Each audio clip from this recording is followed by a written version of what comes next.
Welcome back, folks. Yeah, I actually caught it this time. I know when we started. I didn't need a reminder. I'm good. Welcome back to the Old Man's Cantina. The doors are open once again. Old Man Logan 76. Or now, actually, I did. I spent crystals and actually changed my name in game to Old Man's Cantina.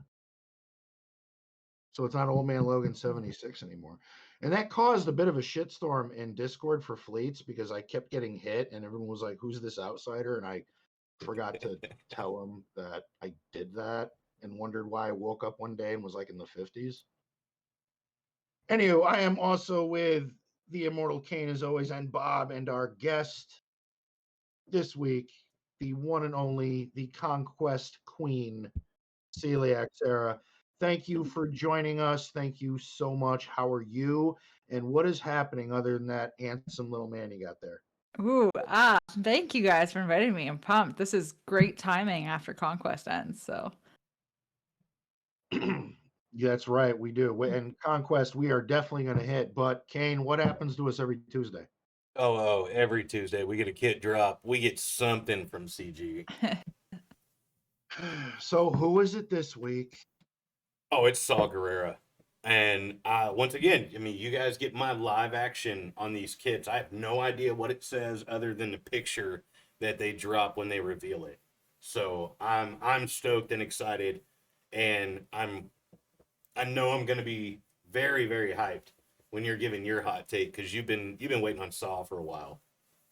I have. He's always been, ever since Rogue One, he was just a character that I really really liked. And but yeah, we will. So are we gonna draw straws on Kit Reed? How are we doing? How do you want to do this? I'm gonna let you take it because, like, I mean, you when I first started the show, you you were uh you were Well, really hyped up and bitching about Saul. well, it was always really it was either Saw Gerrera or Kalo Nord from Knights of the Old Republic Yes. because he's actually in the game. All right, so Saw Gerrera, folks. Here we go. Lights up, and you know what? I'm gonna give my first complaint. I really thought he should have been neutral, but when we go over the kit, we'll understand why So is. I Mhm. agree, though. Also, why is there only one? Do they plan on doing any more with neutral characters? I'm not going to keep getting off topic, but what's the deal with neutral characters? I don't really know. Right now, there's Mhm. one. Because this It's seems it seems weird, like Well, they just kind of abandoned it. they brought that tag in years ago too. Hmm. Okay, I just wondered. yeah. I just thought it was weird. So he's light side. He is a support leader, rebel fighter. Um, okay. Basic ability, critical shot, final text, deal physical damage to target enemy and inflict defense down for 2 turns. If all allies are rebel fighter, the cooldown of RPS-6 rocket launcher blast is reduced by 1. That's good right there. I think that's pretty good. So Okay. does this happen often where they refer to another ability Mhm. in the basic? I don't know. I'm sure, but I don't know. There's got to be another tune out there that has that, but I couldn't tell you out of memory. But still, Yeah, I would. I wouldn't say it's often. Yeah, It's a pretty rare thing, I would think. so it's pretty huge for a basic if you're reducing a cooldown of anything. Mhm. Yeah, I feel like it's more in like other specials, reducing other specials. So then we have special one, RPS-6 rocket launcher blast, cooldown of 6. So if we refer back to the basic, it would be 5. For each no, for each buffed ally and enemy, remove 5% turn meter from all enemies and reduce all enemies' offense by 2%, stacking until the start of Saw's next turn, which can't be evaded or resisted. Then dispel all buffs on all allies and enemies, and rebel fighter allies recover 20% health for each stack of heal over time dispelled from allies. Deal physical damage to all enemies and inflict blind for 2 turns. You also get the granted ability, granted one, set explosive trap, but will believe me, that's gonna come into play later. So wait. This is the simplest part of the kit as well. So Yeah. basically, what you're looking at is a mass dispel for you, but it also it dispels the enemies, but it also dispels you. Mm-hmm. But the point is the most buffs you get, right? The stronger the attack or something is, correct? Yeah. So Well, in a way, although you're sacrificing something, he's still going to hit harder because.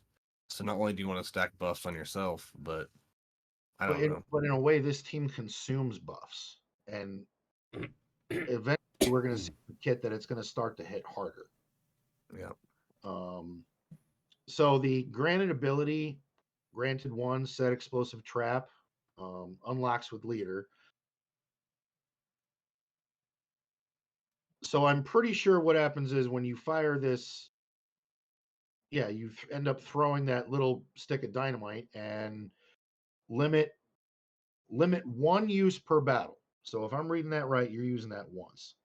Inflict 15 stacks of explosive trap on all enemies for the rest of the encounter, which can't be copied, dispelled, evaded, or resisted. And critical damage down for 2 turns, which can't be evaded or resisted. When explosive trap detonates, remove it from all enemies. If there is only one active enemy, explosive trap detonates at the end of Saw's turn. Now with explosive trap, lose 1 stack whenever another ally takes a turn or uses a special ability. At 0 stacks or when removed. Explodes at the end of the turn.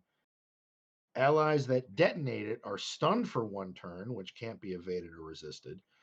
When exploding, take damage equal to 30% of the, and this is where it's weird. 30% of the enemy Saw Gerrera's max health. So it's talking So about when 13.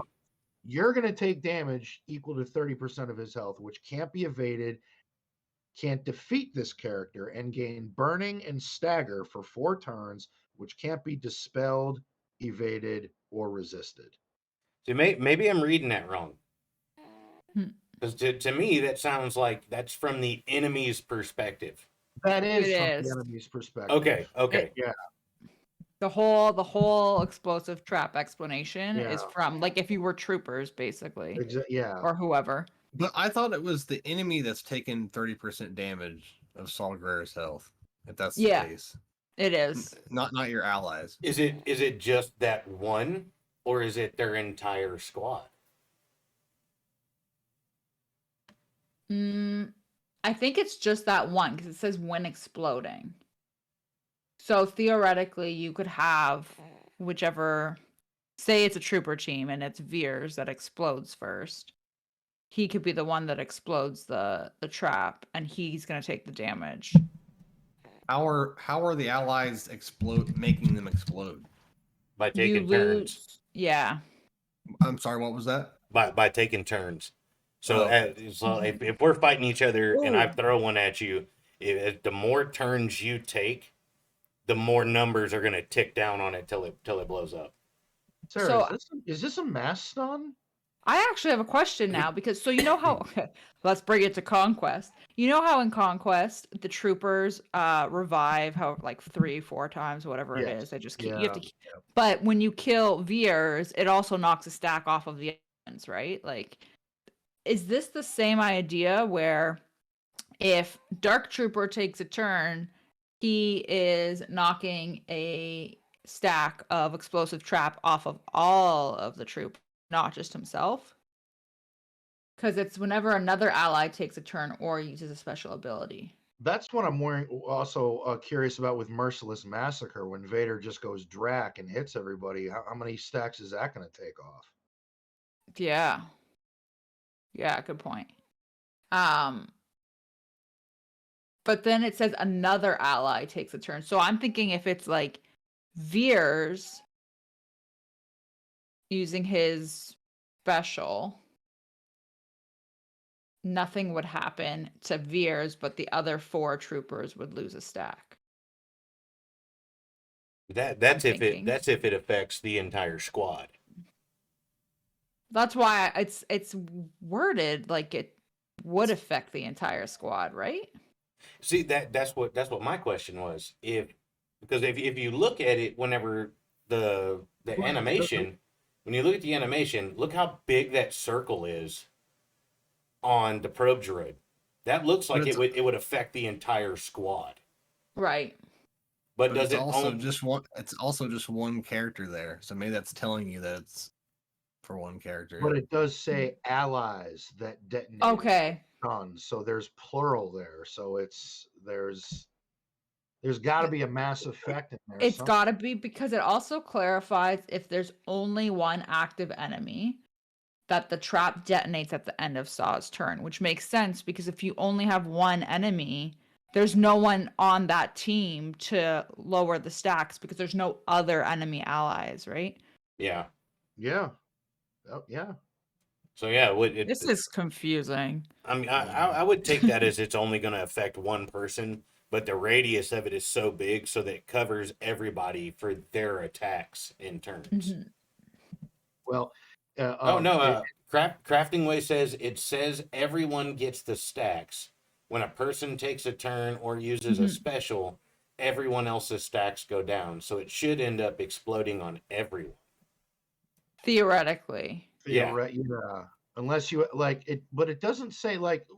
I get your point, Sarah, about like the Dark Trooper. Like, depending on how many hits does it gets, is that? Are you saying is that how many stacks they'll lose? Yeah, so like if you have I'm just trying to think, or say like Piet's usually the fastest on Yeah. a trooper team, right? So theoretically, he's gonna take more turns.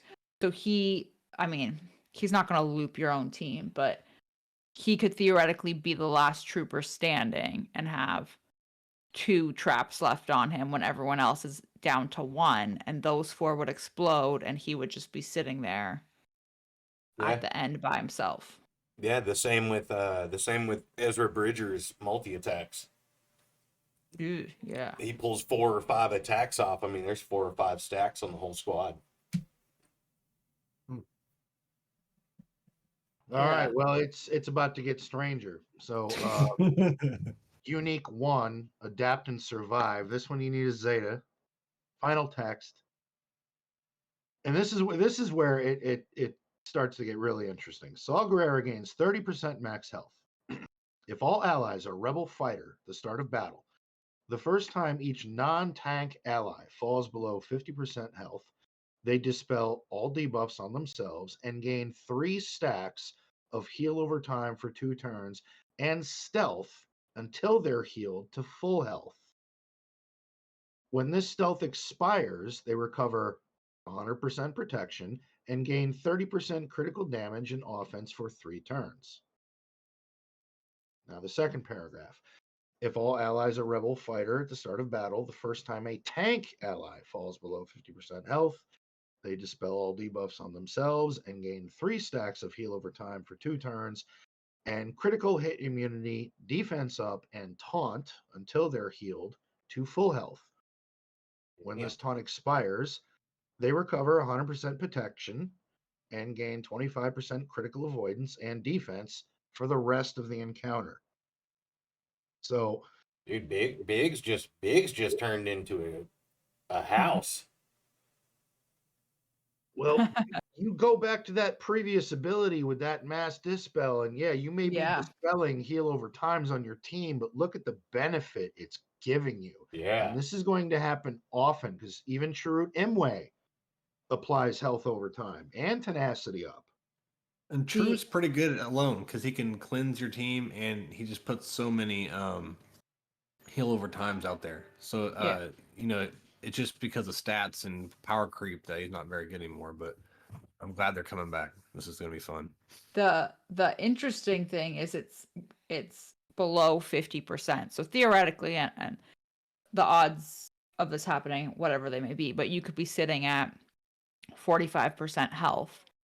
You get 3 heal over times, and then you recover 20% health for each heal over time dispelled. So you're back to full health once you dispel them.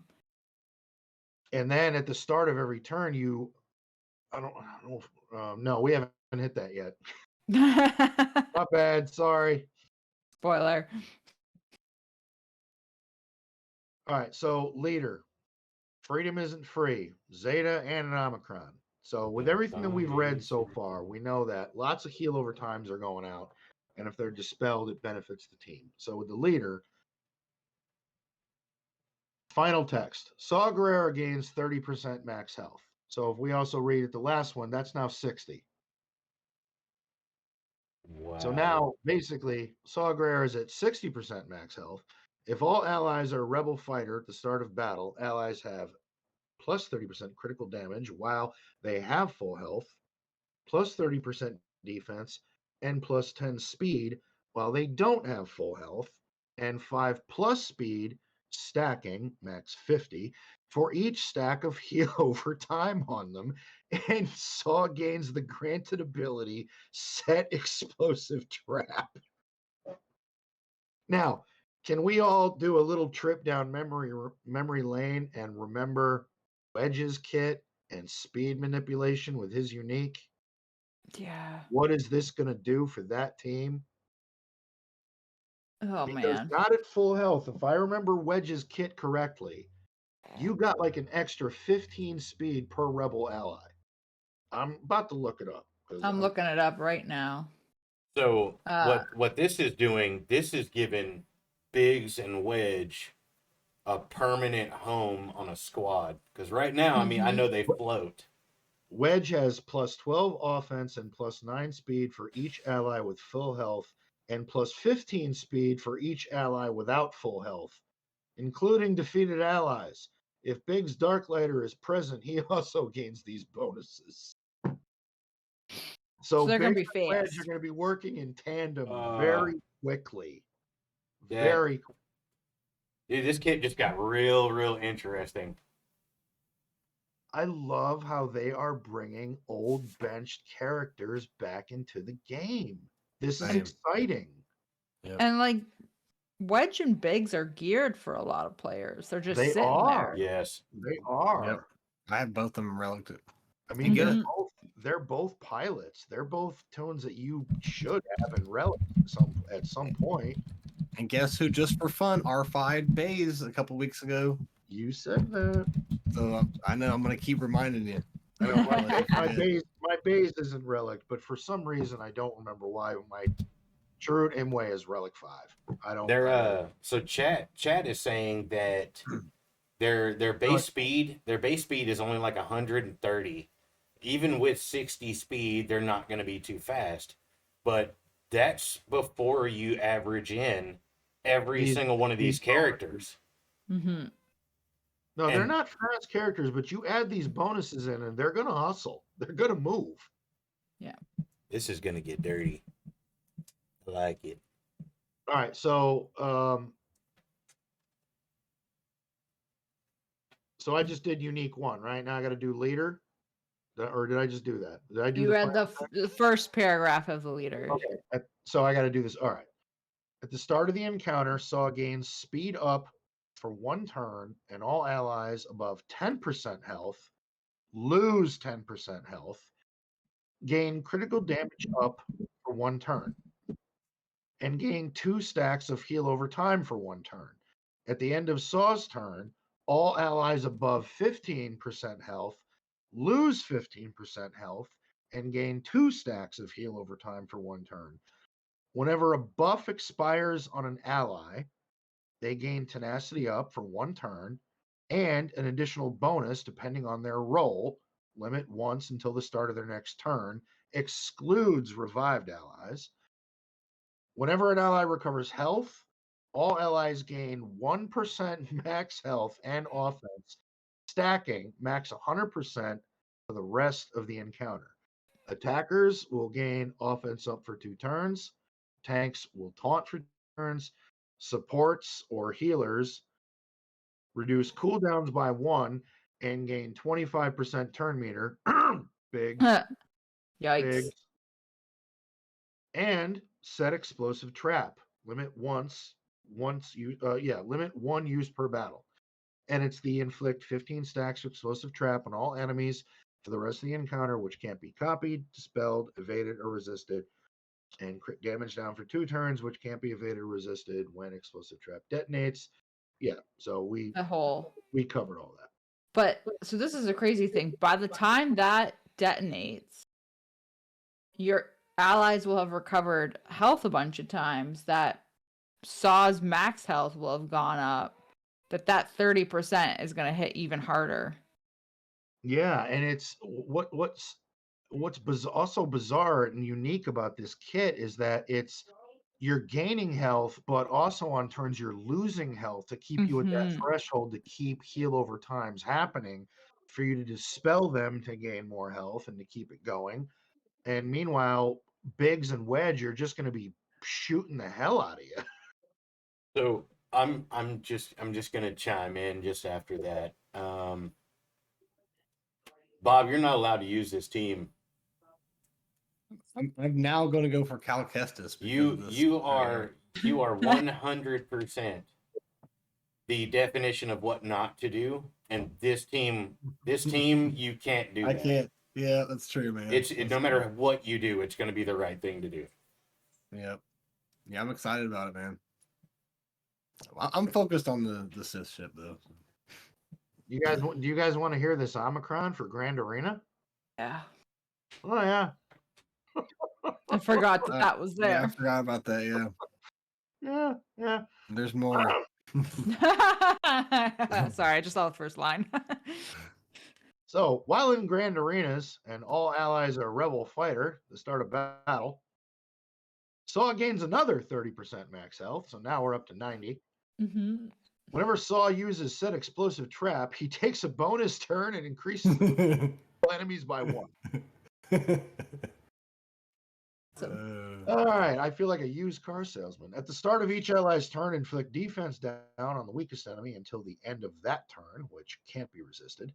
And if an enemy has a taunt effect and explosive trap has detonated, inflict marked on the weakest enemy until the end of that turn, which can't be evaded or resisted. Whenever an ally uses a special ability during their turn, they call themselves to assist.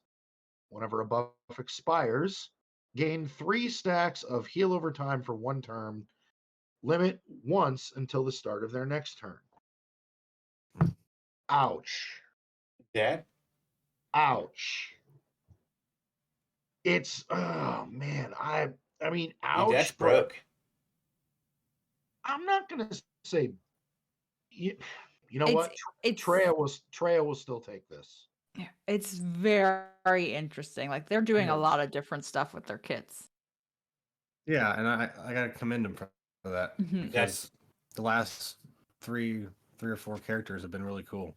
No, this kit is definitely unique where it's manipulating turn meter and it's manipulating your health. But I mean, obviously, I think my biggest takeaways for Saw Gerrera is you want him modded for health. Obviously, he's in GAC with the Omicron. That's an extra 90% health on top of whatever really good health mods you may have, and some of the damage that gets reflected back to the enemy team is based on 30% of his health. So do you think there's a certain squad's mechanic that they're trying to get around here? With what it seems so crazy. It looks like there's a mechanic that they're wanting to counter a certain squad. Well, let's ask I think the biggest question upon what we've read right now, everybody around the panel, do you think this is a offense or defensive team in GAC? Defense. Yeah, because you're limiting your opponent into what they can take against this. And that's why I think it's made to stop a certain team. That's really good. I don't know what that is, but hey, Nard, thank you for gifting another sub to Overcasted. It is greatly appreciated, bud. Thank you, sir. Thanks, buddy. Love you, man. Yeah, I'll back the defense. I mean health. All I saw was health. Mm-hmm. And yeah.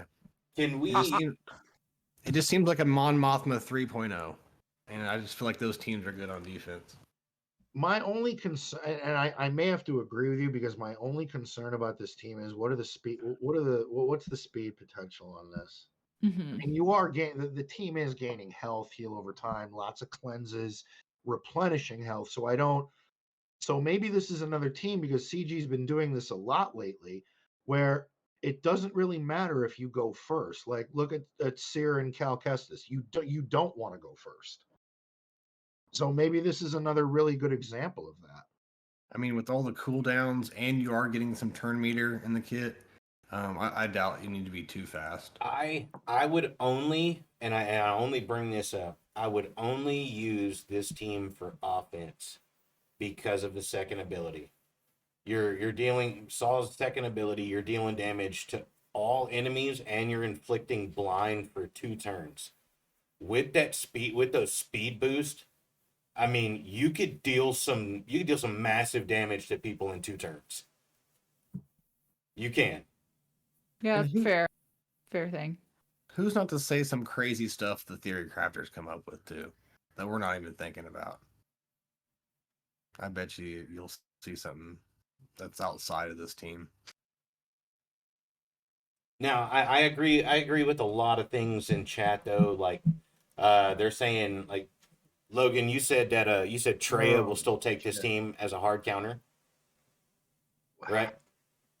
Possibly. The thing about Treya, There's no Treya revives. Treya is such a unique kit that, especially in GAC with different, Datacrons that are out there, it's such an, like, if I saw this new Saw Gerrera team on defense, I would definitely try to Treya it. Absolutely. Well, And Avant with Savage Opress in the lineup, absolutely, I'd give it a shot. Avant said that Bad Batch seems like it would be a hard counter for this team as well. Oh, that mass dispel from Echo with Mm-hmm. the no health and stagger, that could hurt.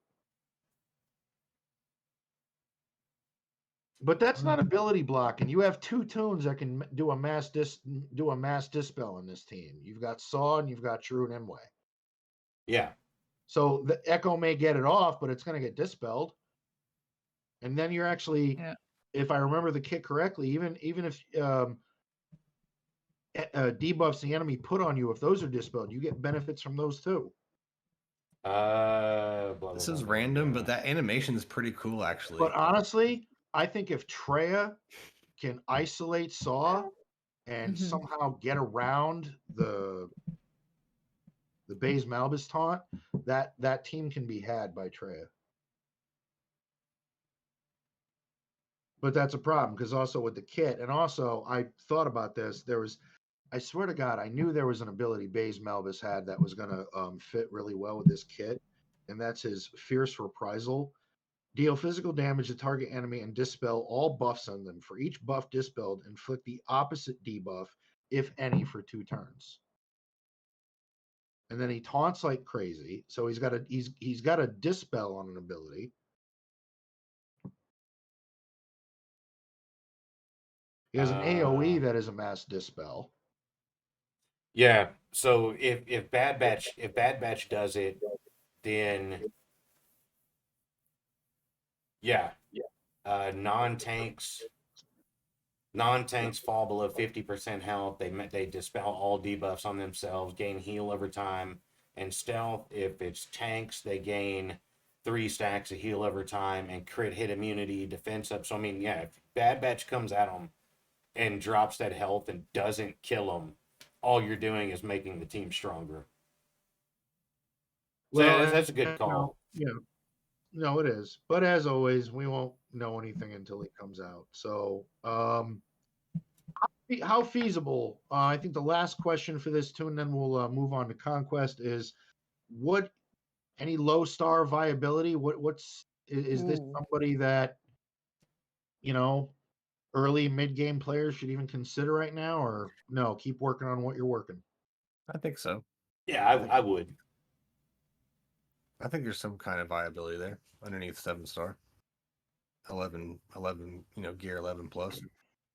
My only hesitation is because of how much damage he's dealing based off of his max health. I want 6 dot mods on him. I want all that extra health. Yeah. For sure. But, you don't have much for wigs. Yeah. you don't have Wiggs or Chase, so you could take him up to 11 plus. Do the best you can, and then throw him on there, and I bet you he'll be better than a lot of teams. I might do that actually. I think what will happen is a lot of people will underestimate it at low stars. Yeah. Kind of like an Iden Versio kind of situation. Yeah. Exactly. Because I'm thinking of somebody in early to mid game, gets him, unlocks him, maybe buys the pack to bring him to 4-star, gets him to gear 11, puts a Zeta on him, and puts him in GAC. That could get him a hold. Omicron him. I mean, put an Omicron in there, then that's even better. I would early say, I would say this is definitely something if you're an early, late early game, early mid game player. This is definitely something that you should throw into consideration, because I mean you're gonna have bigs, you're gonna have wedge, you're most likely gonna have bays. Churret is gonna be a little iffy. Logan was talking to me before the show. You can't farm him. You can't. Still to this day, he is not available in any mode, in any node. So excuse me, none. Churret How do you get him? Mm-hmm. How do you get him? Just have to. It's how you get him. You either whale or you've just played the game for so long that you looked one day and went, "Oh shit, I have him at 7." Yeah. Yeah. Really? I did not know that. You can. Was it yesterday's event or is it today's event that you have an opportunity to randomly get shards for him? Isn't he in the calendar? Him and Bays are in the calendar now for this month. But there's an event, and I want to say that it's out right now. No, it ended yesterday, but you had a chance to get gear and rebel fighters, but he was one of the random drops. I mean, I'm not worried about it. Mine's 7-starred. I was stupid when I was then. I'm not now, I guess. I was stupid whenever I first got the account and I didn't know who to farm, and I was like, "Hey, that's that blind guy from Rogue One." So go for Bodhi Rook. He's the best one out of the bunch. That's the one you want. My Bodhi is 7-star. But Wedge and Bigs are needed for a GL, correct? I don't remember which GL it is, but they're needed no matter what. So yeah, you could go for them this early on. And Cal Kestis is only a Gear 12 unlock, so this whole entire thing is quite free to play friendly, and not free to play at the beginner friendly. Let's say beginner friendly, not free to play friendly, but yeah. So it's definitely something that all this could be done in relatively once these tunes are farmable. Once these tunes are farmable, it will be very free to play friendly to get the Cal Kestis Journey Guide. And that really surprised me that they did that, because it's nothing to take a character to Gear 12 anymore. So I was really surprised by that. It's the shards that are going to slow people down. Yeah. Yes. All right, man. What about some conquest? All right. Let's because I know Sarah wants to talk some conquest, and so do I, because I have some thoughts on this last one. So latest conquest ended. Real quick, everybody. Bob, let's start with you. How did you do? What crate did you end on? Mine's sweet and simple. I think it's like right behind the silver crate, so like 4 away. I don't put a lot into it. I get all the nodes done. I look to see what the next one is. It's always that 4th one, I think, right before silver. It's not a lot. It's like 40 or 50 shards, but I'm fine with that. As far as I've always been fine with that. It's about the same amount of time to unlock the conquest character as it is free to play through a marquee character or something, right? I keep doing the same thing every time, get about the same amount, and then they go into that 600 cores for 5 shards, period. I finish it off there, and then that's how I get my conquest characters. And so that's just that's gonna be my answer for the rest of our lives probably. But that's just how I do it. Kane, what about you, sir? How did you do? I went. I think I got one less box than he did, so I think mine was like 5th. something like that. I was actually surprised. We made all those changes on the Cantina Horde dump, and I actually went further in Conquest than I have before. I almost got to Sector 5. Gee, I wonder why. Because you dropped a horde of mod material, you nitwit. Yeah, we'll There go with you that. go. I got destroyed in GAC, but Conquest was better.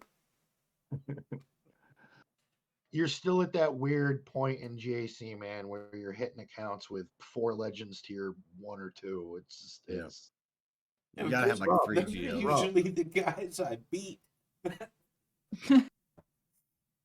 Yep. So, Sarah, I guess it's no surprise that you and I both got Red Crate, and probably fairly simply. And I Yeah. really want to know what your thoughts on this conquest was, because honestly, I thought it was one of the easiest ones we've ever had.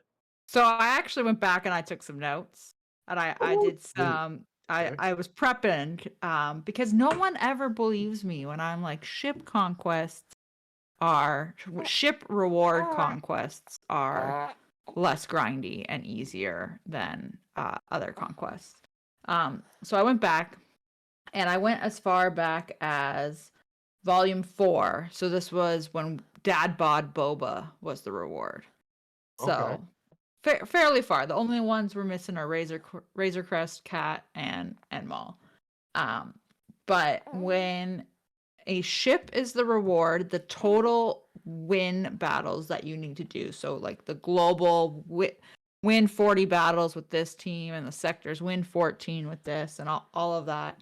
When it's a ship, it's anywhere between 120 to typically 160 battles. The only outlier was the TIE Interceptor second sister ship, which was 200 ones, but the other ones have been usually considerably lower. But when it's a character, it's anywhere from 176 to 202, and Wow. usually higher to the 180 to 200 side.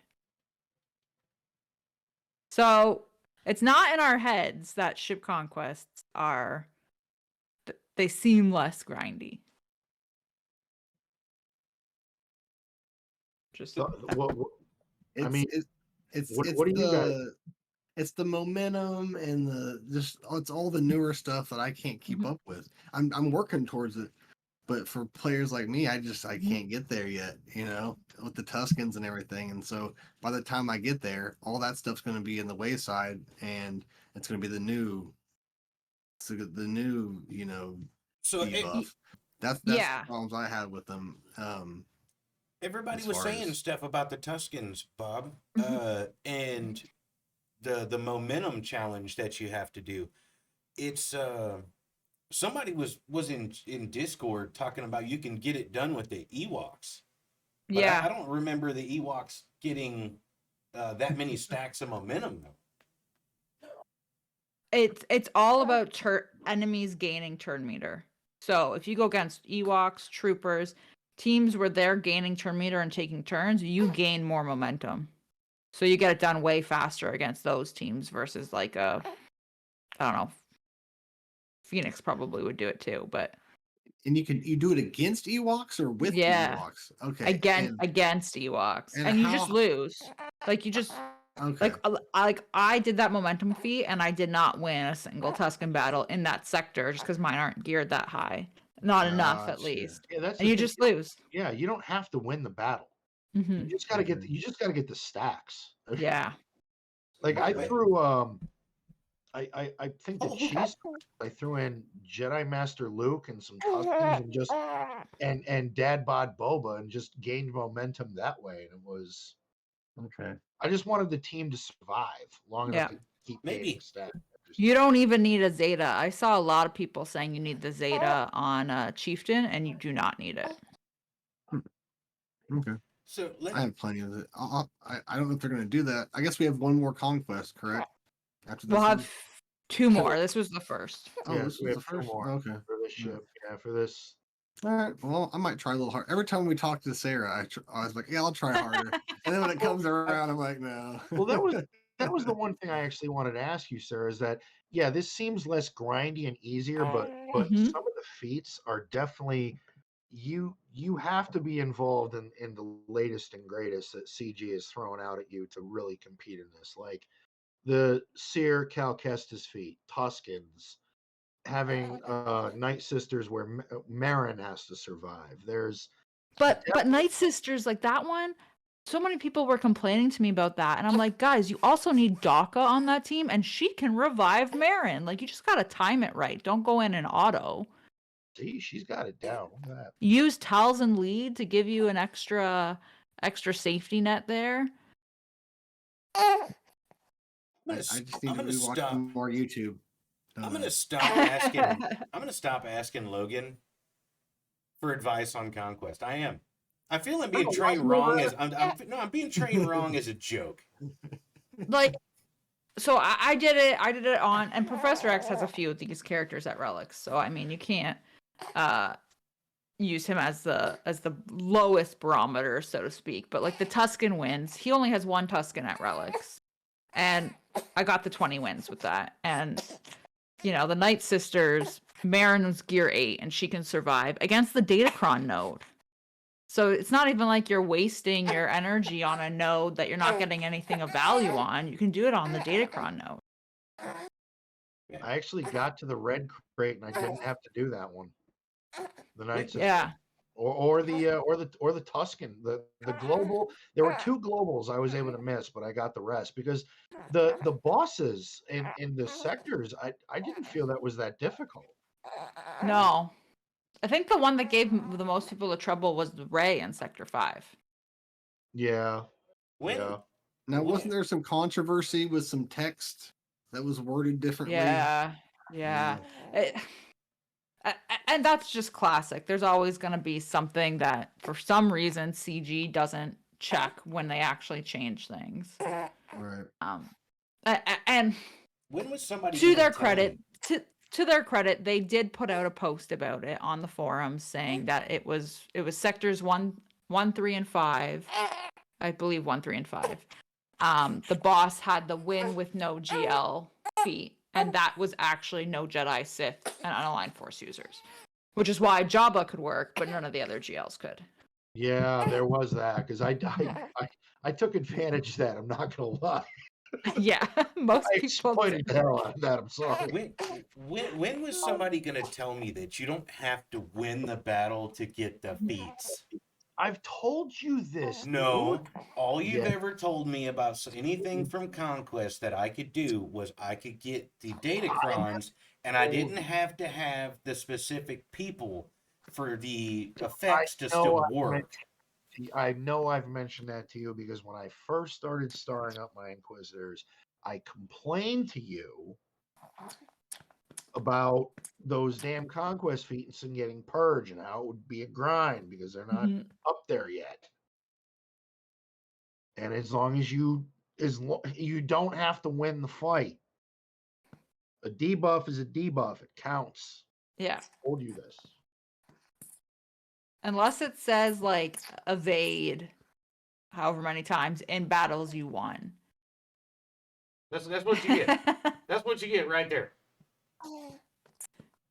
So let's move on to I'm sure Sarah's next favorite part about Conquest because I honestly think I personally hit absolute gold with the data discs I got, but I want to hear what you were rocking throughout this Conquest. What's your recommended set for the discs that are out for this one? So this one was weird because they told us we were losing discs and we didn't actually lose them.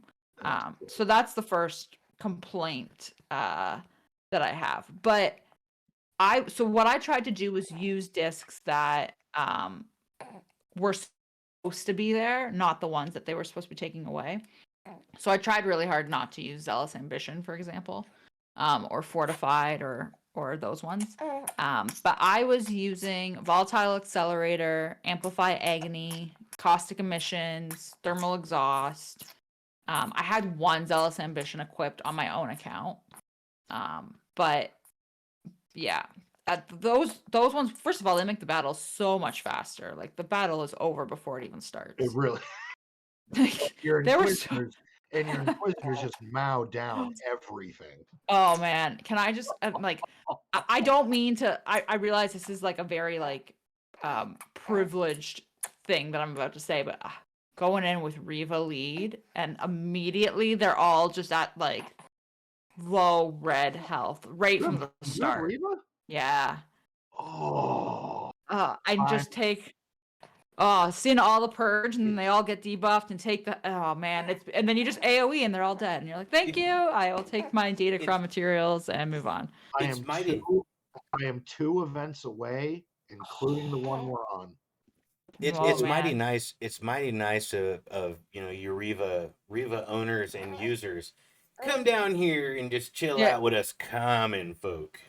Hey, I had a cheese for purge for people who don't even have Grand Inquisitor. Oh, she did, and I've used it. So I know she did because I've used it. And for kills. It was Fifth Brother lead. You can do Ninth Sister lead. You can also do Palpatine lead, and just because feeds Purge feeds turn meter, with his leadership. So. That's right. Crafting Way is asking about the cheese. The Purge one. So if you do, I would do Palpatine lead, and then a pre-taunt. So I like crew, for example. And then you're gonna take Fifth Brother, Seventh Sister, and Ninth Sister. I usually like to take. And you want to take all of your discs off except Volatile Accelerator. And then that way you initially start the turn meter train by having the dots, and the turn meter train will just keep going every time you put Purge out there because you're inflicting debuffs with Purge. But you want to go against a team that's going to survive the hits. So I like to go against like Padme or Phoenix without Sabine on the team, and they will not take a turn because you're just feeding yourself so much turn meter.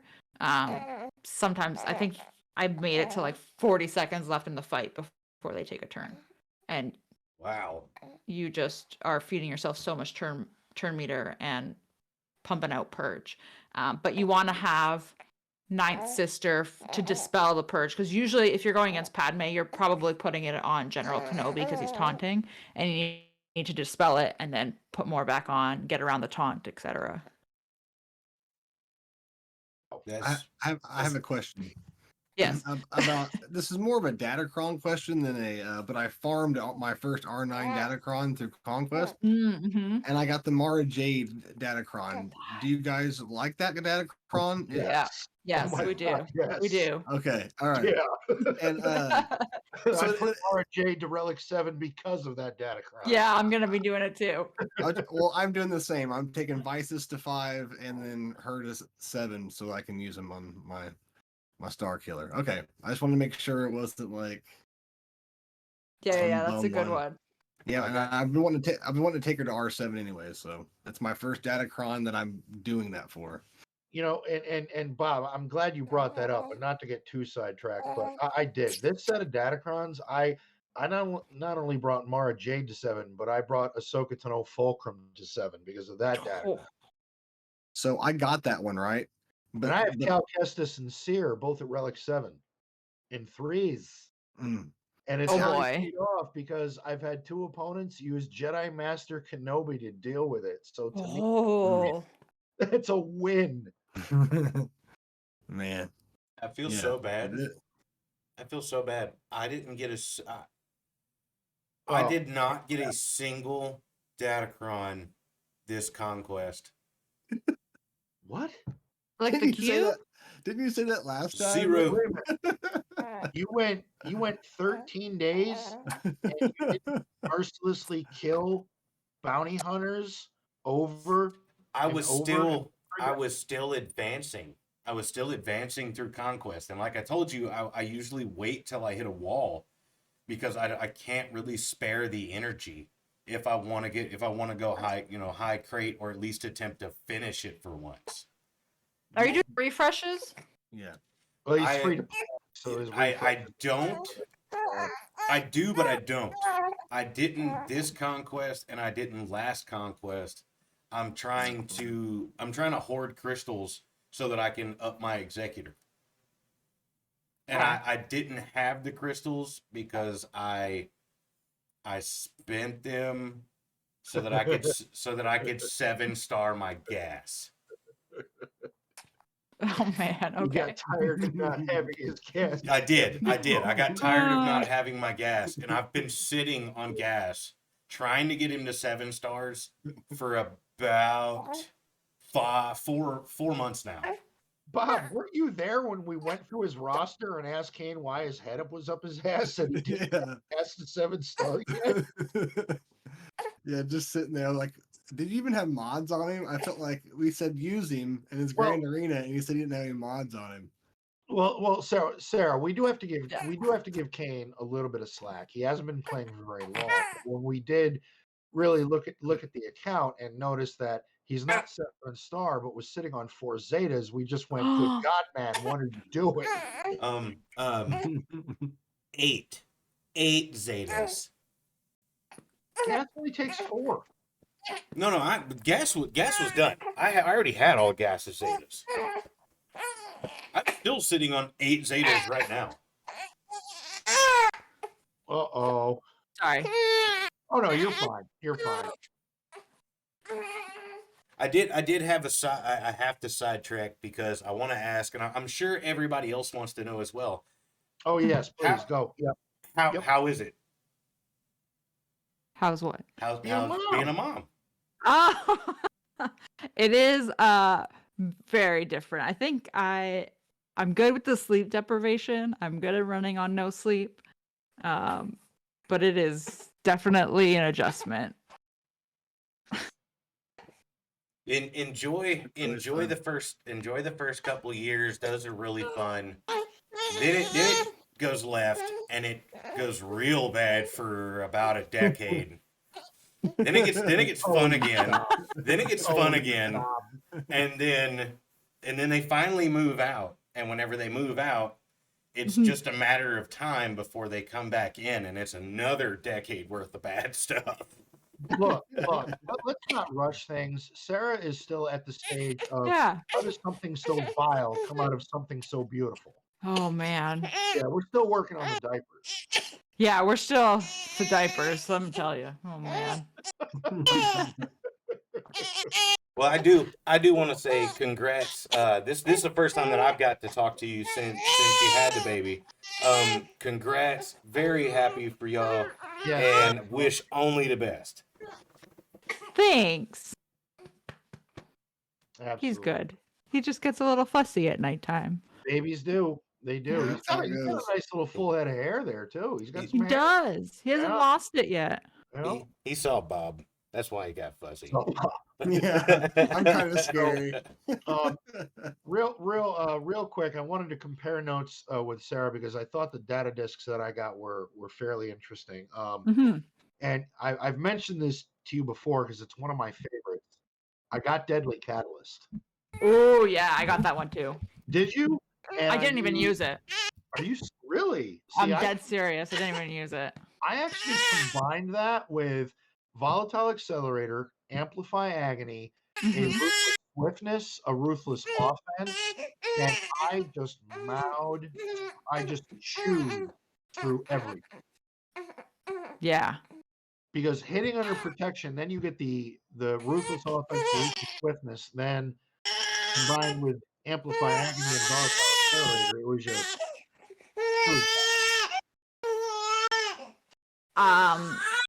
I just felt like I was doing so much damage with the Volatile Accelerator and Amplify Agony that I didn't need it. Yeah, that's true. But yeah, I can see that. I was like, it was there. I found it in Sector 5, and it was there, and I was like, I feel like I have to take it. It's right there. Yeah.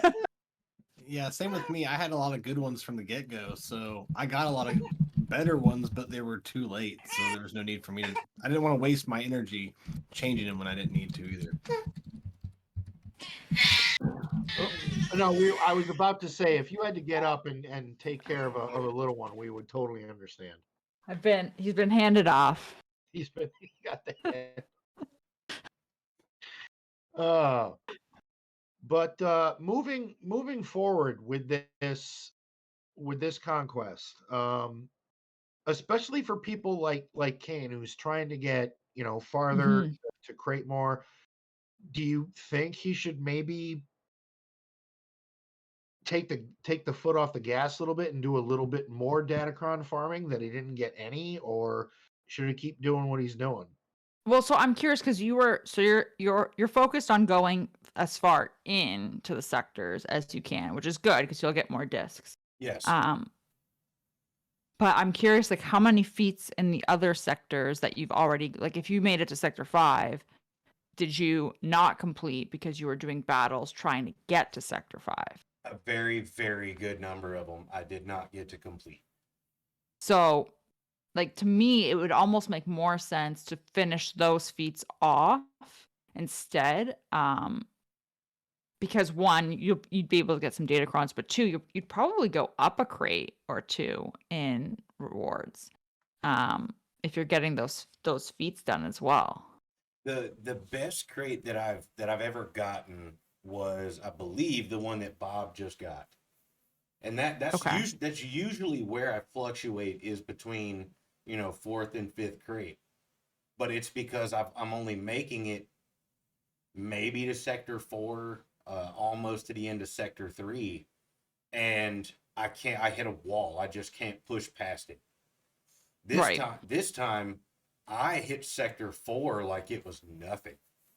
How many Yeah. times are you refreshing a day in Conquest?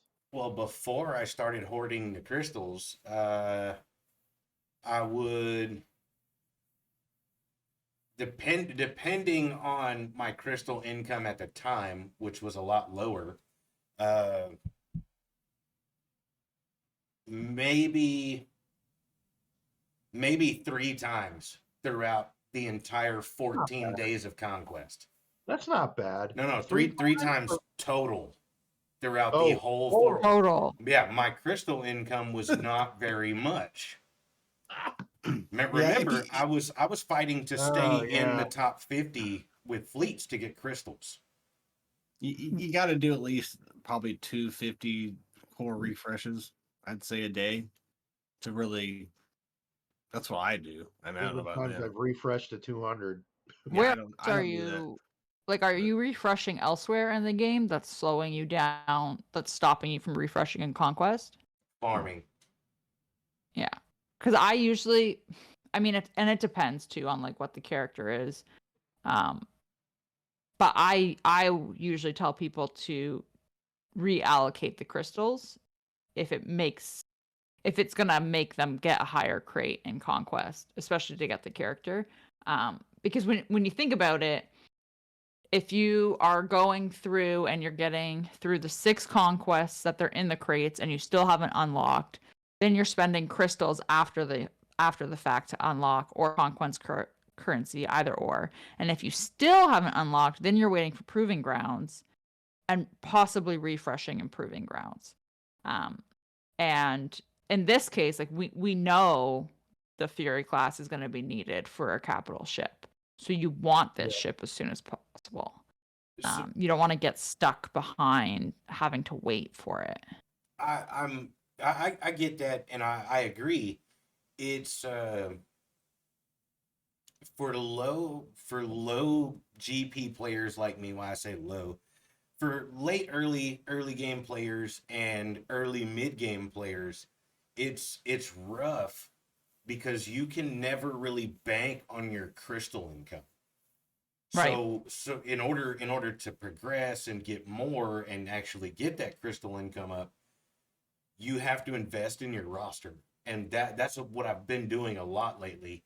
I did the JML farm, and immediately went into the Executor farm, and now I'm farming Starkiller. But for my guild, I'm also farming Inquisitors.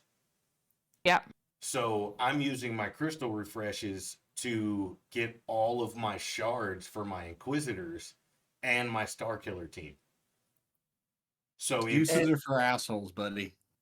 And with reallocate. And with your crystal income, Kane, honestly, I think yeah, in my opinion, you need to try to get as far in conquest as you can. But I think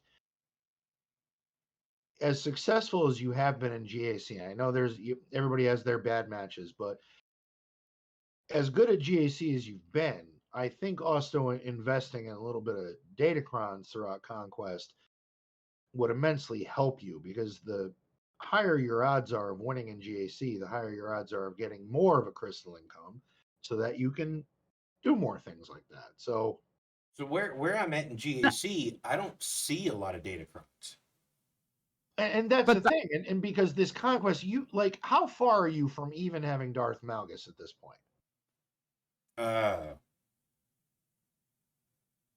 don't know. I've got That right there tells you don't need to rush Yeah. for anything. no. Okay. I'm thinking. a couple I'm questions. thinking I'm just under 200 shards of Malgus. Okay. Oh, no, Sarah, go ahead. What question?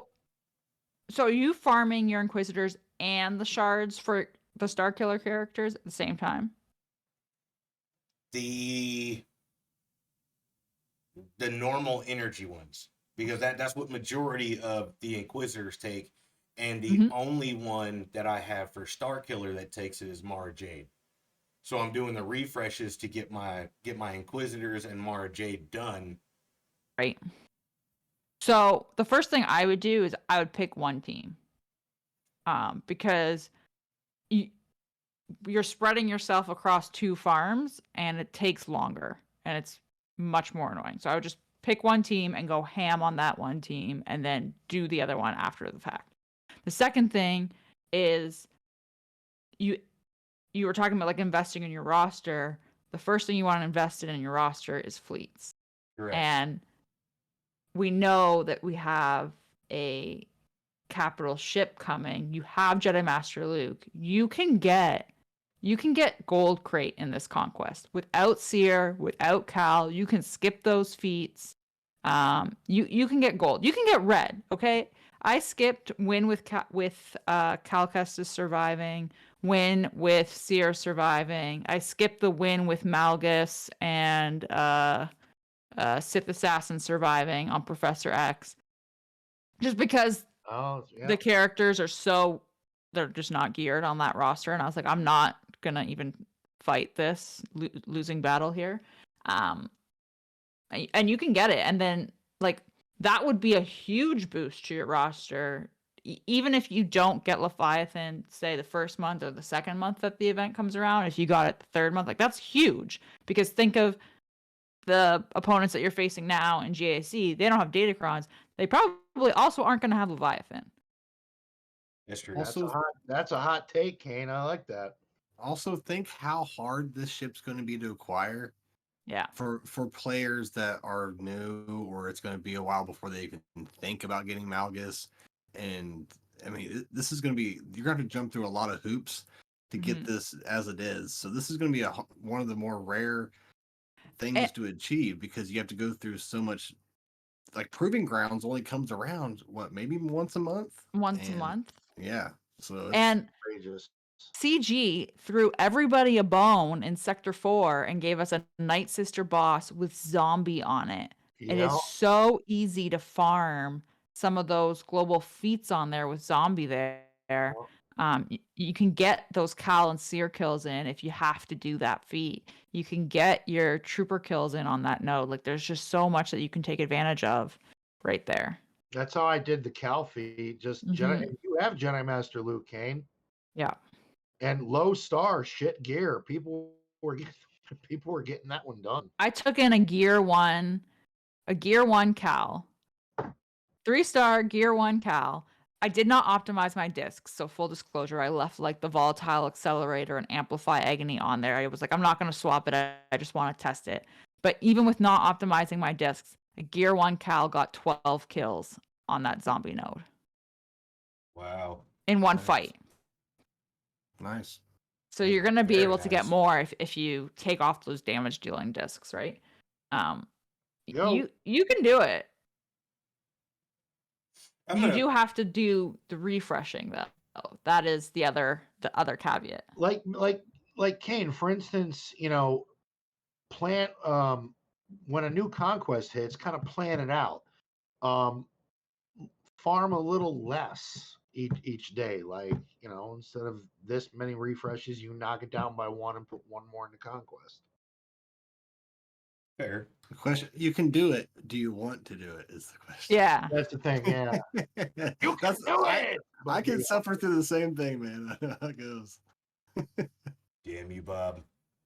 You could even what I always try and tell people is you could even just go for gold crate, because going for gold crate will get you the conquest character without you having to do crystal purchases or proving grounds or anything like that.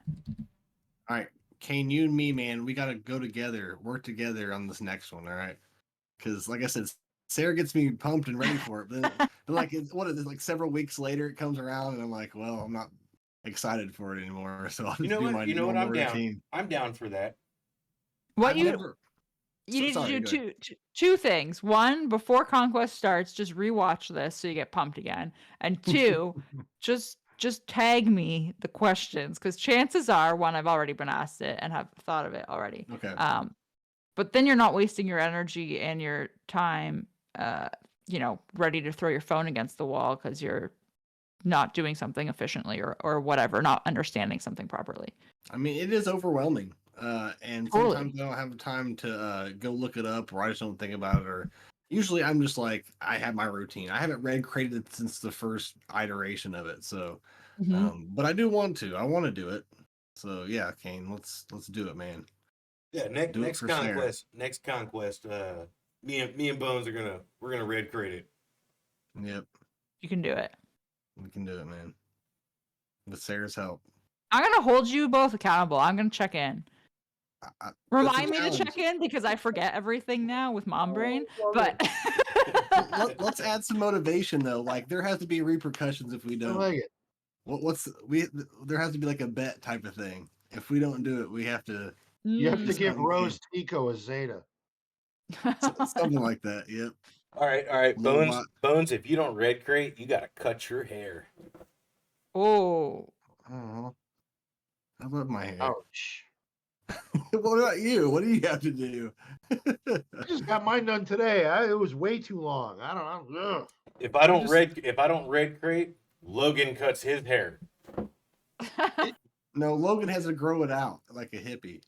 Oh yeah. Never. We'll do that. If me and Bones don't red crate, Logan has to grow his hair out. Wait a minute. I red crate. Why am I being dragged? No, this is on you guys. You're being spin. punished. You spend. No. We don't spend. Exactly. That's why one of you is going to do something heinous to each other, not to me. I spent.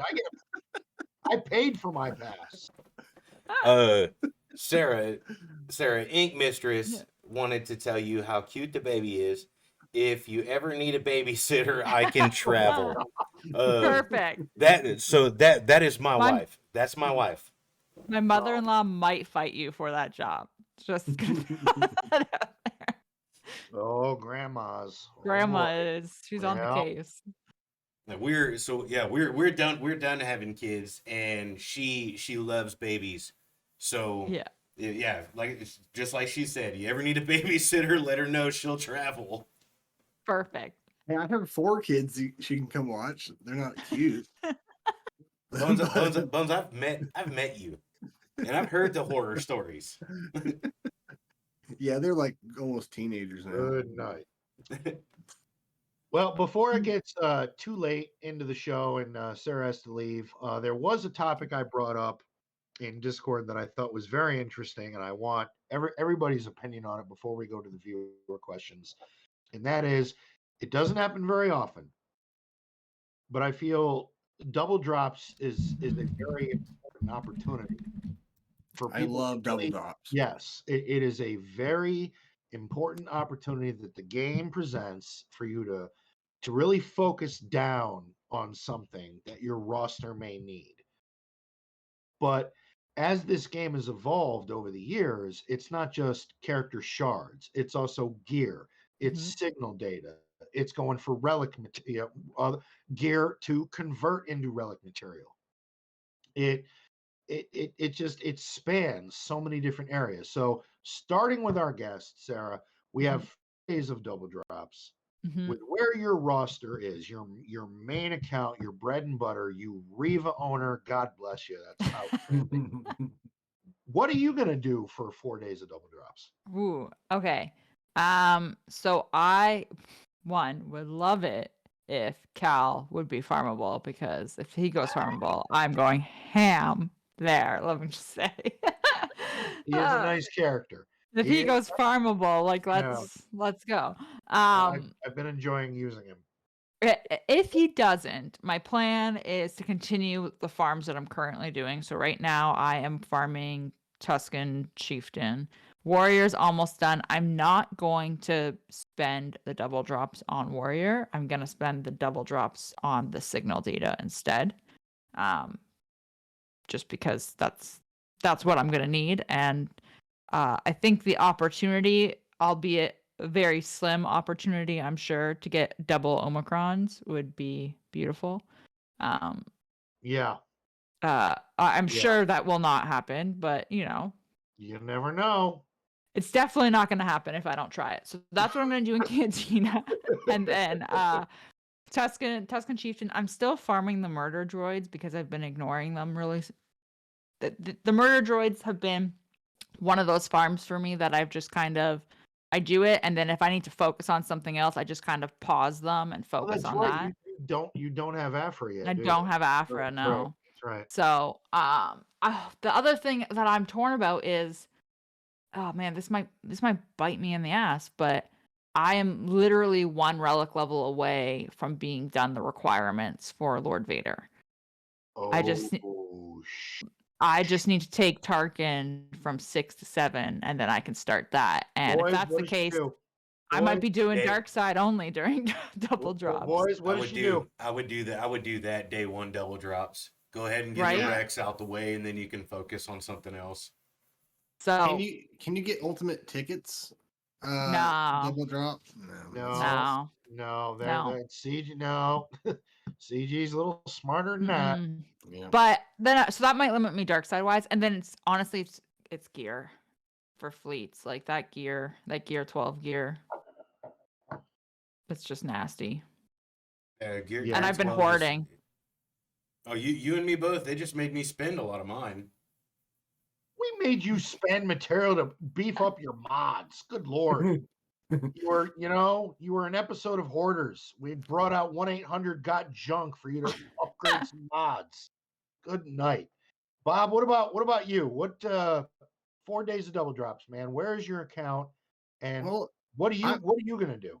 I'm actually have no strategy, so I'm open to like what you guys are talking about because I've seen 18 notifications of people saying what to do on Mhm. YouTube, but I haven't watched any videos. So, Oh, is yeah. anybody gonna spend on anything for I know Kane isn't, but Sarah, real quick, or Bob, when you go back to your explanation, is anybody gonna be spending? Money, I no. might. Okay, fair enough. So Bob, you just said you're not. No, I don't All right, spend money so- on this game. So what are you how are you approaching double Well, drop? that's what I wanted to ask increase you, play? you and Sarah is like, when should I start hoarding all the energy? Should I start doing it now? You The should day have already before? started. Yeah. But I feel like that interrupts with my daily farms though. You know? It does and it doesn't. So it depends on what Yeah. you're going to do during the double drops. If you're going to be refreshing during the double drops as well, it makes sense to hoard, because the opportunity to have everything doubled outweighs All right, what you're I'll- missing out on, so to speak. Now And the, Well, I'll the start double doing drops it. start tomorrow, correct? they start on the 4th. The Yeah, 4th. the 4th. Yeah. Okay, so Thursday. Thursday. And I was gonna start hoarding tomorrow, just like a day before it. But I don't take it too seriously. It's better than nothing. So yeah, I'll probably do my farms like she said. Maybe go a little hard on some mod material stuff. Come a little low on that. I mean, yeah, there's no real other answer. Just what I'm working on, man. I'm working on Inquisitors and I will say, the Sith Empire stuff. So if there's anything that you're farming shard wise, that's an accelerated farm. Doing it Do it. during double drops, Do go it. ham, because you Do it. got the opportunity to get 4. good point. Yeah, like Kane, if there's like you going after Star Killer, if there's anybody you need that's accelerated, Mm-hmm. like get it done. Everybody that I'm farming is accelerated. Yeah. Inquisitors and Star Killer teams. Yeah. So I have another question. no, go ahead. I don't know what the 3 relic materials are called, but neither. how do you approach going for those 3? Is there one that you should farm more? Should you do all 3 of them, spread them Yeah. out? The blue one. The blue ones? The blue Yep. one. Farm the shit out of the blue one. The third one? Yeah. There's 2 blue ones. Okay. Mm-hmm. I All don't right. So the know. one that's farthest to the left, you don't need Yeah. to farm that one. The one that's Okay. farthest to the right, you want That to one. farm that one. Okay. But I'm not always taking up people up that high. You know You what I will mean? be. Oh yeah. Oh yeah. That's true. the one that I always run out of. Yeah. Especially, Yeah. I'm getting ready for the Leviathan, and Mm-hmm. I'm gonna need him. You're right. So, Kane, what's your crystal surplus at, and how are you approaching double drops? Because you're free to play as fuck. Like, what are you doing? Hi, I'm Kane. I'm a reformed alcoholic. I was told about this meeting unknowingly, and people like to lie to me to get me to come to these things. I was told there'd be punch and pie, and I feel like I've been lied to my whole life because of You've been this lied session to. here. What kind of pie, though? Apple, only apple. That's all there is. No, my crystal surplus is. I mean, it really depends on if I win in GAC. If I win in GAC and I get at least second or third after 3 rounds, I can usually draw in. Shit. See, I think it's like 3, 3, 3. That's 9 plus another 9 is 1,800. 50 shards, 50 crystals a day for fleet. 5 days, so 250 crystals on top of 1,800. So roughly, I don't know, without counting dailies and stuff, I would say you're almost, I don't know, almost 3 Gs, almost 3,000 crystals a week. So that's what you have to spend on double drops? Yeah. So what are you spending on double drops? Like, Nothing. Because Oh, man. come on, Nothing. Sarah's right. This is a golden opportunity for you to focus down. Those So farms. you could do some damage. Which into farms are you? your Star Killer farm right Yeah, now. like which ones are you closest to having 7-star? All right. So I'm gonna get in trouble for this. Oh, man. So Star Killer, Kyle Katarn is done. I Mhm. need 54 shards, and Mara Jade will be done. I need 118 shards, and Dash will be done. And Talon, I haven't even started because it's a Cantina. Like I've got 2-star Talon right now. But with that being said, if I go to my Inquisitors, who I've also been farming in the background and using refreshes, They're gonna take longer, and they're such a gear sink. You're better off with Star Killer. No, I It's get gonna you. take I get you, too and I long. agree. I get you, and I agree. Second sister, I'm 19 from 7-star. Oh, Seventh sister, I am 160 away from 7-star. Fifth brother, I'm 55 shards away from 7-star. God damn. Eighth brother, I am 140 shards away from 7-star. Just Boy. start clicking, man. Ninth Just start clicking stuff. sister. I'm 115 shards from 7-star. I can potentially get Actually, all my Inquisitors actually and kind of everyone close. but Talon He is done really during these close. 4 days of double drops. Yeah. Yeah. I have been You could. refreshing and farming my ass off. And I'll do you Well, one this is the better. time to do it. This I'll is do the time you to one spin your better. horde, man. Every single one of them that I'm that close to 7 stars with is gear 10 or higher already. So here's my thought here. If you're already refreshing them and you're already going hard on their farms, does it not make more sense to take advantage during double drops and finish them, because then you can reallocate that crystal cost that you are spending on their refreshes elsewhere for your roster? It does. I'm almost tempted to burn 2,200 crystals You and should. finish my cat. Ooh. I need one proving ground. But Rote is here. How close are you to Jedi Master Kenobi? Ah, shit, I'm not. Then Oh, that doesn't that matter. isn't even Yeah. something that should be on your radar right now. Yeah, that doesn't matter. She doesn't help you anywhere without it. No. AFK. Star First Killer and foremost, my radar and your radar are really, really, thousands of light years apart in this Star Wars universe here. You got the fresh new hotness. I have the beat up Pinto that still runs because I changed to oil. Rag for a gas cap, 73 different colors. Your rotors and brakes might need a check. Coat hanger for a door lock. So I will, before we get to viewer questions, I will go over real quick. I'm at a weird spot with double drops. I'm 2 events away from Riva, including the one that we're in right now. I did whale on Cal Kestis and Saragenda.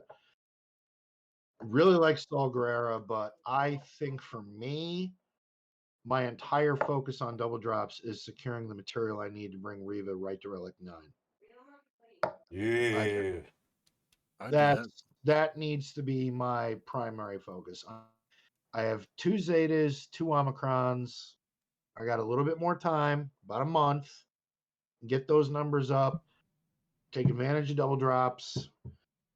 And to be honest, the Cantina energy on the Tuscan, I'm actually going to take a pass on and totally go into signal data. The drops on that are so good. My Tuscans are not ready yet. So Yeah. I can take 4 days off. Yeah, And I work agree. on signal data and then go back to that because if you spend 300 crystals per day, you're going to get close to 20 shards. The drops have been that good. 20 or 20 plus. This was just brought to my attention. I should go and finish my Inquisitors. What my territory battle officer says, Kane, you're 6 months, give or take, from Riva. Might as well get Inquisitors up. Ooh, that would be dirty to have Riva at your position. That would be ugly. Yeah. That would be ugly. That's You're what? blessed, I didn't man. think of that. You're blessed. You're blessed to be in that guild. Oh no, I am, and you know what? I'm gonna go ahead and call myself out. So, I was told before the show not to go on too bad of a rant. I fucked up, and I messed up in territory wars. I missed getting any rewards. The new job got me, and time was not on my side, and I messed up. I didn't get any defensive banners, and I barely got any offensive banners because I'm still adjusting to the new job, and I fucked up. We lost, and it really hit me hard because I always do what I can for these guys because they always help me. I fucked up, and I want my entire guild to know I take that loss. That's on me. Yell at me. Listen, man, Swugga first. Put everything to the side. It's Wait, always what? Swugga first. There's no excuse, man. You just got to Did- step it up. get Are we better. still not allowed to put baby in the corner? And we're not talking about Sarah's baby Yeah. either. Oh no. Everybody's laughing because they know you never put baby in a corner. But right now, Bob, you're baby and you're finna get put in a corner. All right, and before Sarah has to go, let's get to viewer questions and what do we got from the community? Alrighty, so this week we actually have a lot of questions that we asked the community. Are you farming crystals, spending little waiting for double drops to happen? Will you whale and buy a vault or a crate to give you more skin in the game? Oh yeah, I'm buying a vault the second double drops hit because I'm a spender and I don't give a shit. So I'm Well, what will you folks farm? Character shards, signal data, mods, gear. How are each of you approaching the upcoming double drop fiasco? We want to hear from all of you on this topic, all this and more. So Bodie, fresh out of surgery and still playing. Conquest, one simple request. Actually do what you said you're gonna do. That means remove the discs that shouldn't be in, make sure the feats are changed, no GL, and not just have their text change. And put key info like must survive in the feats. This happens every 3 months. Have a checklist. At this point, I am convinced Jasper could do a better job. This is basic stuff, no excuses. That's true because with the Night Sisters, it wasn't specific that Marin and all of them had to survive. Correct. Yeah. Fucking Bodie. I like him. He never really like leaves these long comments, but when he does, Bodie is on point. Very thought provoking. Double drops. If you're farming shards, then keep farming them. Don't wait 3 days for double drops. You will not get any benefit. So I'm doing Chieftain and Zori right to the end. For Cantina, that doesn't apply. Remember the energy caps. 2K normal, 1K on mods, fleets, and Cantina. Mm-hmm. And you still need to hit your dailies even if you don't need your 600 at the moment. Which he's right. But tomorrow is the update and they're releasing the crate raid. So your tickets are going to matter again. Which is so irritating. Yes. Yeah, it is. It is. Well, yeah. Jesus. Oh, and lastly, but most importantly, feel free to give anyone who says, yeah, but 2 times 0 equals 0, a slap around the back of the head because they're a whiny git. My answer to them is always yes, but 2 times 5 equals 10. We can all do maths. Oh, not gonna lie. The first time I read that, I definitely laughed out loud. Like I said, he never leaves these long comments, but when he does, Bodie is on point. Yeah, well, when he does, it's an interesting read to say the least. Yeah. Jar Jar Magoats. Personally, I'm hoarding any energy I don't use for dailies, so it's a week off, almost at cap. Hell yeah, good job, Magoats. Avant is going to be hoarding energy from the day before, so tomorrow he'll start hoarding his energy. I can't afford to stop any farms leading up. Maybe the math is wrong on my end, but that's how I'm doing it. I'll be farming. Well, hold on, because that's interesting. I feel like people that don't stop farming, I feel like in some respects, there's certain things you should cancel out that you shouldn't farm and hoard more crystals because the payoff you get from double drops really exceeds what you would normally spend on a daily basis. If you've made those concessions within yourself to surplus crystals and spend them during that period. If you're not doing refreshes and you're just spending your energy normal and you're hoarding those crystals for double drops. Yeah. I think that you're going to make out like a bandit if you're continuing your farm, just not using your crystal refreshes. You'll make out like a bandit on both. I mean, like, what do a lot of people do that play this game? What happens the first thing they do when they wake up in the morning? Dailies. Yeah. Mm-hmm. Do those, but don't refresh. Yeah, And whatever exactly. drops you get from those dailies, that's what you get. And sometimes you luck out.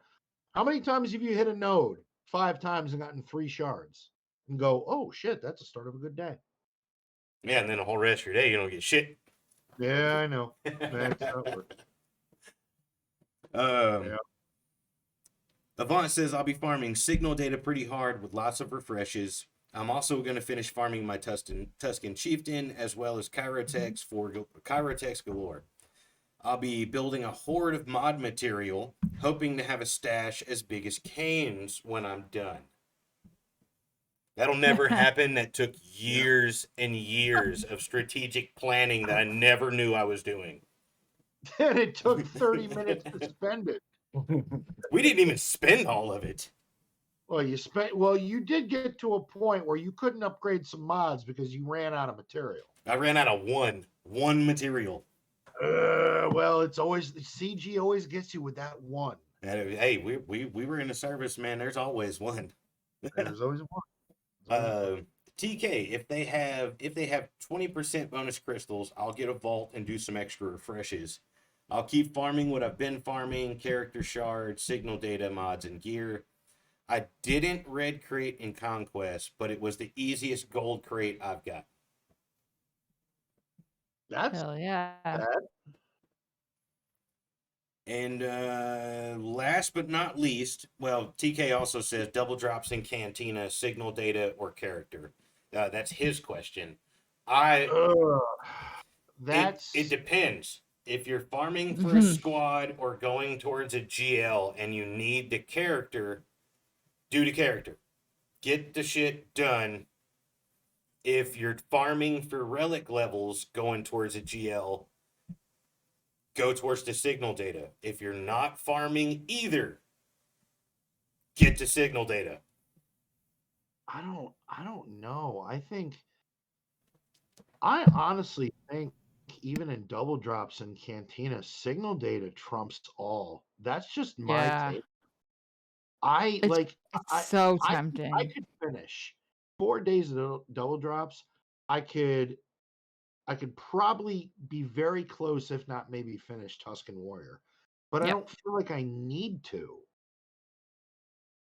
Yeah, that's a lot of signal data you're leaving out there. Well, and I think it also depends. Like for me, my Tuscans are garbage. Like I'm gonna take them into the raid at the gear 10 tier and hope that that's good, you know. And so I'm not in a rush to finish Warrior. Speaking of that, do we know when the raid is? I know it's coming in. Does it start in a couple days? Is that what it said? We should have the content update tomorrow. Title update, yeah, right. Yeah. All that, Yeah, and the content update should go live tomorrow afternoon, which should push the raid in game, and everyone should have max tickets and can launch it right away. Should. Interesting. Should. I keep saying should because we know CG Yeah. Like to be perfectly honest, that's another thing that's dictated my double drops. I'm going for Cal Kestis before I finish the Tuscans. I know the Tuscans would be easier, but I really I enjoy going after Cal more than I do about Tuscans. And I've got all the other 4 teams. I got Jawas, Old Republic, Mandalorians. I've got all those teams. So I'm gonna see where I sit. And that's another thing. And Sarah, you brought this up earlier. That's another reason to not go for a character on double drops in Cantina because of the potential for double Omicron drops. Yeah.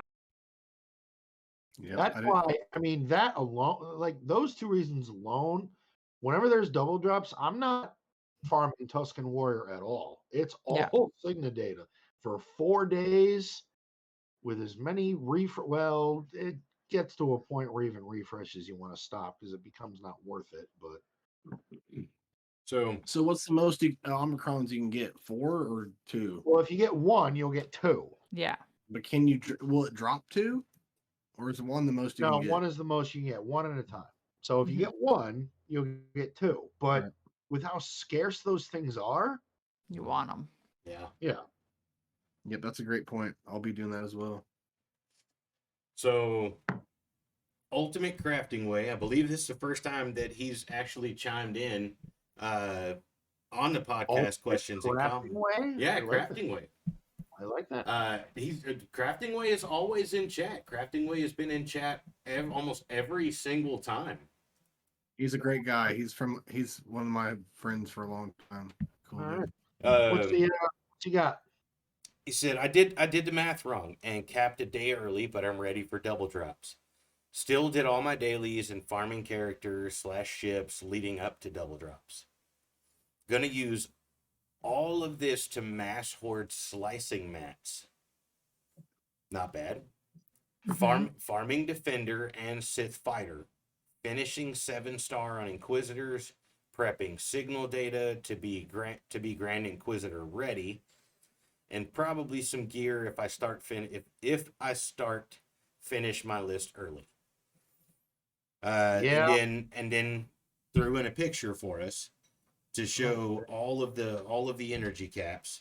984 ship, 966 mod, 997 Cantina, 1557 normal with 10.6k crystals. Oof. Nice, buddy. Nice. Very nice. Mind you, this guy started not too long ago, and I was like helping him as a beginner. And this man got handed like a 6 or 7 GL account. So now he's teaching me a few things, I guess. Crafting Way goes on to say, my other account looks the same, minus the fleet and mod. No plans to spend any money. The only money I spend is on Conquest Pass for the account that can get max crate or close to it. Well, you're lucky because I can't even get the damn pass unless they make it for crystals. They're never going to do that. Yeah. Great idea, but never going to do that. Let's boycott. Sorry, Let's boycott. 150 of us out in the parking lot, little picket signs, chanting their names. You ever see when Arnold like hangs out outside the CG building? So he mentioned something that made me shake my head at one point. And how many people here got kind of caught with their pants down a little bit when they heard about you really want Sith Fighter at 7-star? Because I'll be the first to admit I did. All those Sith ships. Yeah. My Sith Fighter was sitting at 3-star, and I went, oh, shit. Oh, really? Mine was at 6-star. Well, the Extinction class was. The other one was 7-star for me. No, the Sith Marauder ship, yeah, that bomber, that's 7-star. That I've got. It was the Sith Fighter, and it was at 3-star. And here's an interesting thing, and I thought of this, and there's a lot of math here, but I'm 52 of 65, right? We just got through the first conquest. Before this capital ship or even Malgus' ship gets released, we're looking at another 2 months. If I did the math right with Sith Fighter, I won't really have to use. I mean, I could maybe do a few runs of double drops on this, but really, for the next 2 months, all I would need on the average is at least 3 shards a day, and I'd hit it. Yeah. You're going to want, I think we're going to see Leviathan first week of July. Maybe the second week. That time frame? So June 26th is the Monday that we will be done Conquest and unlock. That'll be the 3rd Conquest ending, and we'll unlock the Fury class. So it's not going to hit before then. Okay. But they don't want to wait too long because then other people will start unlocking it. So they want to do it. They want to only, they want to get it out as fast as they can. Yeah, that's why I think you're going to see it in the first 2 weeks of, in between June 26th and the 2nd week of July at the latest. I agree. Which was fair considering that, obviously the ship and Malgus are both conquest characters. They've given people plenty of time that if they want to open their wallets and get to the ship, they can do that. So yeah, because I saw there were some packs that they released for Malgus. Oh yeah, recently. It didn't take long, did it? Nope. So they were there. Before the show, before now, I wanted to bring this up before Sarah has to go. I know you have to go like really soon. Yeah, he's screaming for me. I brought up that somebody has brought my realization to life about the Star Wars universe, and it has really, really disturbed me. And I'm actually a little upset about it. Oh, make it quick. She's got to go. What do you got? So everybody knows that Disney was accused of being, kind of racist and things like that with their whole, stormtroopers goose stepping and things like that, right? Okay, maybe I'm the only one. Bob knows, he's laughing. Anyways, I don't know what you're talking about. That's why he's laughing. I came to the realization. I came to the realization. It was brought to my attention, and this is not me. Like, I didn't know this, didn't realize it until yesterday. According to Star Wars, Mexicans aren't allowed in space. What? Look, I'm a brown guy. I'm a brown guy. I didn't hear what you said. I said, Mexicans are not allowed in space. According to the Star Wars universe, Mexicans are not allowed in space. It is bullshit. If they are, tell me why there's only 3 in all of Star Wars. 3. And I can name all 3 of them for you right now. Isn't Diego Luna one of them? Nope. Sarah, you enjoy your next episode of Great Expectations. I have no idea what's going on here. I'm dead serious. There's only 3. Pedro Pascal plays the Mandalorian. And they won't even show his face. Exactly. The guy who plays Cassian Andor, his name escapes me. Diego Luna. Diego Luna, yeah, you and know. And the chick who is about to play Ahsoka. Rosario Dawson. What about Iden Versio. What about Galen Erso? Nope. I think he's like Italian or something. Is he Italian? Yep. But 3. Iden Versio. Mads Mikkelsen. He's I believe he's Danish. Yeah, he's something like German. He's European. But 3. But 3. Iden Versio is also just 40 it's a real years. actress. 40 years, and you put 3 of them in space. And then to make it go even further and really pissed me off, the most accurate depiction of us, the most accurate depiction of us are the fucking Jawas. I feel like we're in a weird like a movie on Clerks where we're talking about the contract workers that were killed on the Death Star. I feel like that's where we've devolved. The most accurate depiction of us in space are Jawas. We all live in one big vehicle traveling through the desert, and we trade and steal shit for a living. That is bullshit, and that is racism at its finest. All right, that is bullshit. We're gonna wrap this up. Sarah, thank you so much. Tell Sarah we said hi. Holy shit, I don't know what just happened. Please leave so he'll be quiet. Thanks for having me, guys. Thanks for coming, Sarah. Come on. Sarah, thank you so much for your time and telling us about Conquest and listening to that. Tell me I'm wrong. To sit through that. Tell me I'm wrong. I'm holding you both accountable for Red Crate. Yeah, Conquest. Done. Yep. Done. Yep. We will both Red Crate. And you're keeping me out of that shit. I'm not cutting my hair. My hair is already cut. Bob's cutting his hair. You're not cutting your hair. You're growing it out and becoming a hippie. No, not happening. I will not agree to this. Sarah, thank you so much. Enjoy Crate. We'll look forward to watching it. Everybody, check out Celiac Sarah. She does Crate Expectation with Zareth. She's also on YouTube. She has the best walkthroughs. If you want to conquer Conquest, check her out on YouTube. Sarah, thank you so much. Congrats to you and that gorgeous little one. God bless, and hope to see you again soon. Thanks, guys. Thanks, Sarah. Thanks, Sarah. All right, so what else do we got to talk about? I want to talk to my co-host about what the fuck he was talking about. The hell are you? Tell me I'm wrong. What? Remember, he didn't even tell us what it was either. None of us knew what the hell he was gonna say. Go ahead. Tell Like, me I'm wrong. Dude, Tell me I'm wrong. I know they say playing ball in left field is where the dandelions grow, but dude, you were beyond the fucking fence. What were you talking about? Tell Also, me like I'm you're wrong. complaining. Also, you're complaining about that. Yet there's less African American people in there than there is Mexican people. There's Lando. That's it. You really want to go there with me? You No, Trust let's me. not. Trust me. When Let's this not. came to my Let's attention, I actually went through and looked. That's how I know there's only 3. There's 4. Iden Versio is another one. That's a lot. And Danny Trejo from Yeah.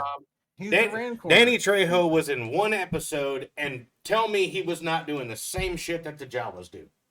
Importing and exporting rare creatures. Please tell me that was not racist. Jawas import and export rare computer components. It's a completely different industry. The GDP on that is completely different. The percentages from galaxy to galaxy are completely off. And see, No. it got better. No. Pedro Pascal is Chilean. He's not even Mexican. So there's 2. You're still wrong. No. Bullshit. You want to sit here and tell me that the Jawas in Star Wars are not the most accurate depiction of my culture? Okay? What are we mostly known for? Stealing other people's shit and selling it back to them. So Jawa was Mexican. I did it. Jabba was Mexican. No, because Jawa just told everybody to do it. Jabba just told everybody to do it. So he was the cartel. Yeah, but most of those guys ain't Mexican. They're Colombian. No. Most of the cartel are not Mexican. They're Colombian. They're Colombian. They're Colombian. Yep. He's El Chapo. So Jabba was El Colombian. Jabo. Yeah, El He Jabo. was El Jabo. And see, even Crafting Way says he's not wrong. Star Wars is filled with stereotype flaws. That's nothing new, though. You got to look at the world we have lived in. By the way, it's true. It's the most diverse thing. Hold There's on. aliens in it, for God's sake. Fucking Jawas. Completely off topic, but I'm kind of psyched for it. I heard the new Dune trailer drops tomorrow. I saw some pictures. It looks pretty good. I'll wait. I don't know what. Has anyone else read the book? No, my dad's been trying to get me to for years. I've only read Dune. I've never read any of the others, but yeah. That first movie, I very much enjoyed that shit, and I'm looking forward to the sequel. Oh. And on a Star Wars related note, I did take 2 of my kids this past Saturday, and we did see Return of the Jedi back in the theaters. That, you know what was really cool about that? The theater was packed, which really made me happy. And as soon as the credits hit, everybody clapped. That was. Yeah. I'm sad, man. Like the closest place to me is like several hours away. I was really want to take my kids as well. Ooh. Yeah. I was wanting to take my kids too, but yeah. Because I got to see them when the special editions came out, so I saw all 3. That was right before the prequels. So yeah, hopefully maybe it does well and they release them again sometime in the future, all 3 of them, because yeah, everyone should experience them in the theater. That's what they're made for. That's a rare occasion to experience the original trilogy in the actual theater. That is very true.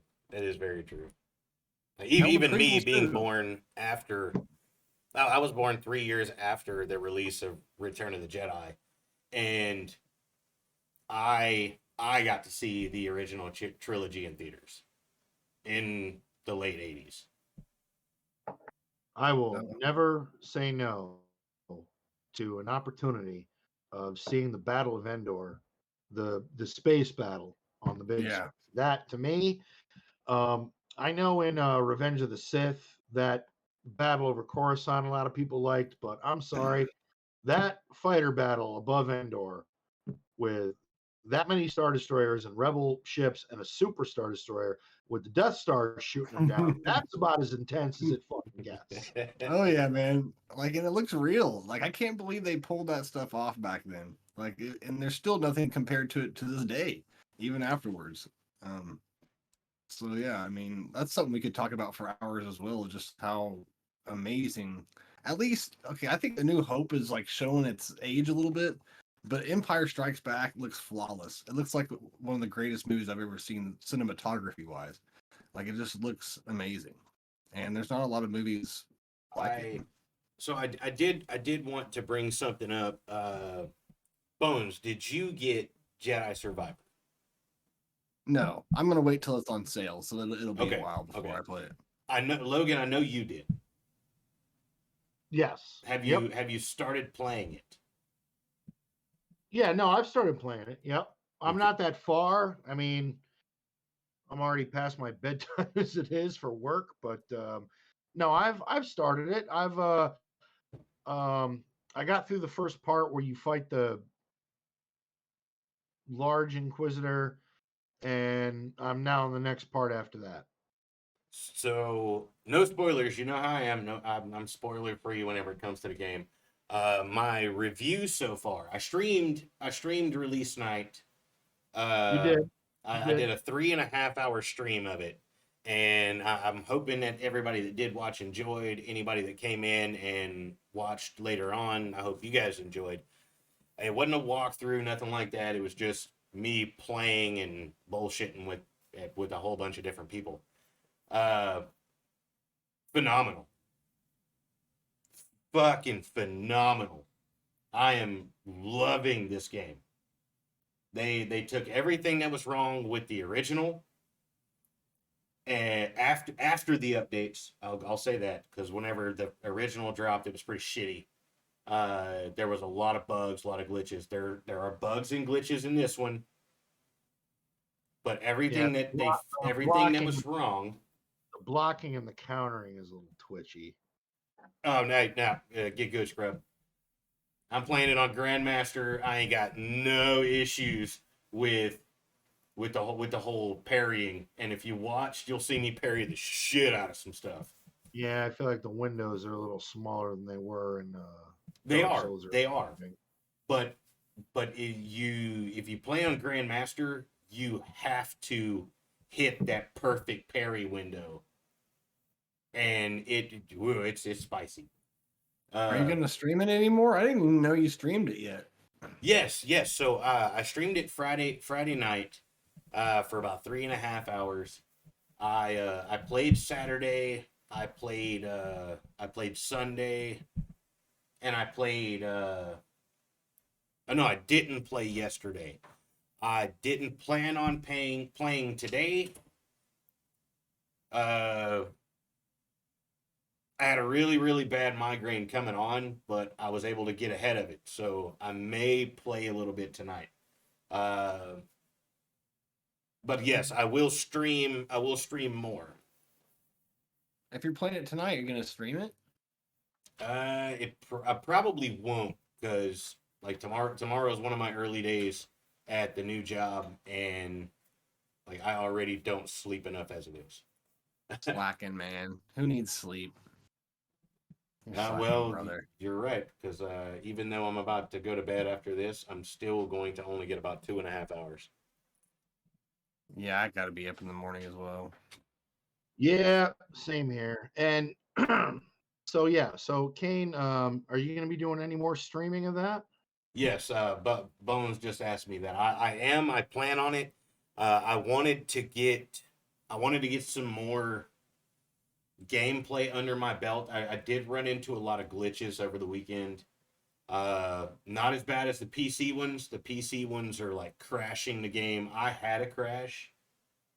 But there are some other glitches, and before I stream, I wanted to kind of get to where those glitches weren't going to affect the gameplay. You're thinking too much about it, man. Have you ever watched one of my streams? Yes. So these glitches will make it. They don't make my frames drop, but they affect the game like invisible enemies.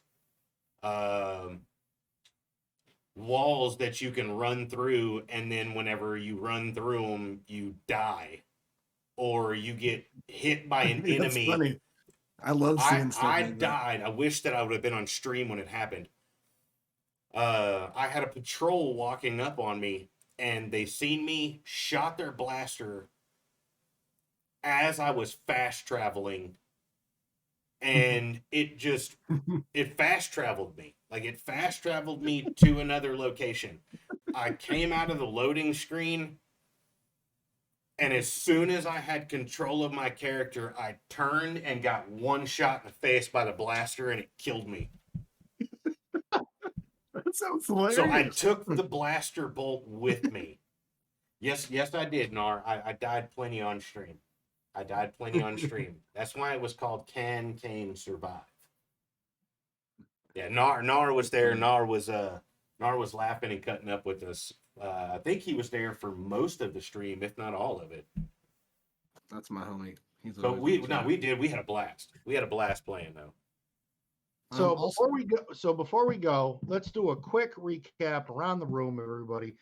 How did everybody do in 3 rounds of 3v3? 2-1. I punched up a lot, and won a lot, so it was pretty fun. I've been doing pretty good lately. Anything stand out? Anything you learned? Any interesting matches? I learned some stuff, but I've already forgot it. There were some cool things. I don't know if you guys were with me, but it was someone was on the stream with me that taught some cool. Like, I think you can take Geos out with Rolo and Cholo, and 3v3 at least. I didn't know that, but No, I wasn't there for that one. But it happened. It was like Rolo, Cholo, and Lando, and you can take them out with them. That's about it. But yeah, I got 2-1, man. It was a good time. 1 and 2. Oh, also, real quick, I know this is kind of random before I forget, though. I'm going to be doing a Grand Arena this week on this channel, right? Yeah. Are you guys going to hang out with me and do one? I'm down. Just let me know what night and what I'll be there. We would have to do. I should be free to do one with you on Friday. That way, I don't have to worry about work the next day. Yeah, and I'm not working that night, so that'd be perfect. Anyways, go ahead, Kane. How was your gag? 1 and 2. 1 and 2. Slacking.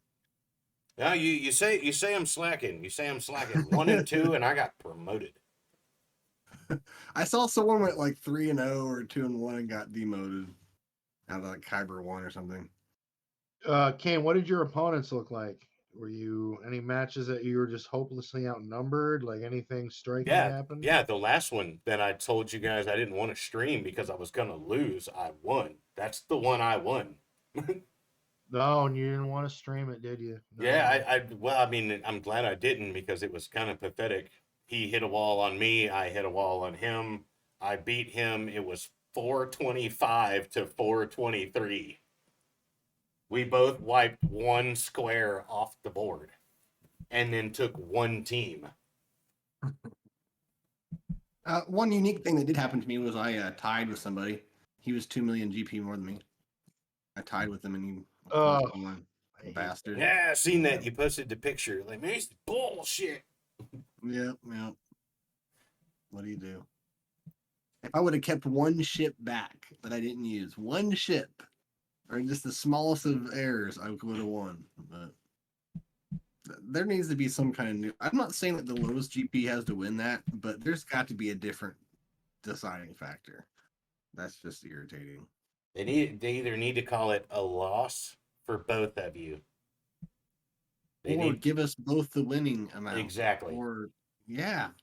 Not go off of whose GP is higher. That's ridiculous. So I shouldn't get punished for beating your ass. Yeah. And if you've got more GP than me and I tie you, you should take the loss.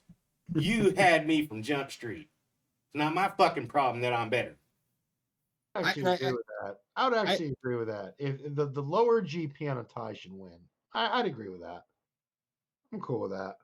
I think it's more that way than it should be the other way. I don't really agree with either side. You know what I mean? I think it should be an equal split, like you said. Yeah, they should change that though. It's because they're not allowed in space. Fucking bullshit. All right, Well, fellas. gentlemen, the old man went 3-0. First match was interesting. My opponent got caught up on my Tarkin fleet and couldn't clear me, and I cleared him. The second match, my opponent hit my Malgus team once, failed, and never hit me again. So I just did what I did to beat him. The third match, my opponent cleared me. I cleared him, but I was more efficient than he was. Nice. I'd say some of the highlights were, well, I did learn that my Seer, Cal Kestis, and Ahsoka Tano Fulcrum are very susceptible to Dark Treya. But I did have an opponent that, and I said this earlier, I had an opponent that used his Jedi Master Kenobi, a Seer, Cal, Ahsoka Tano Fulcrum team with the level 9 Calcron. So, yeah, I spent money. I wailed on that team, but it Who's the leader? Who's the leader of that team? Seer. Oh, okay. And I gave her the Omicron for Grand Arena. Okay. Nice. Before we end this, because I know we just hit time.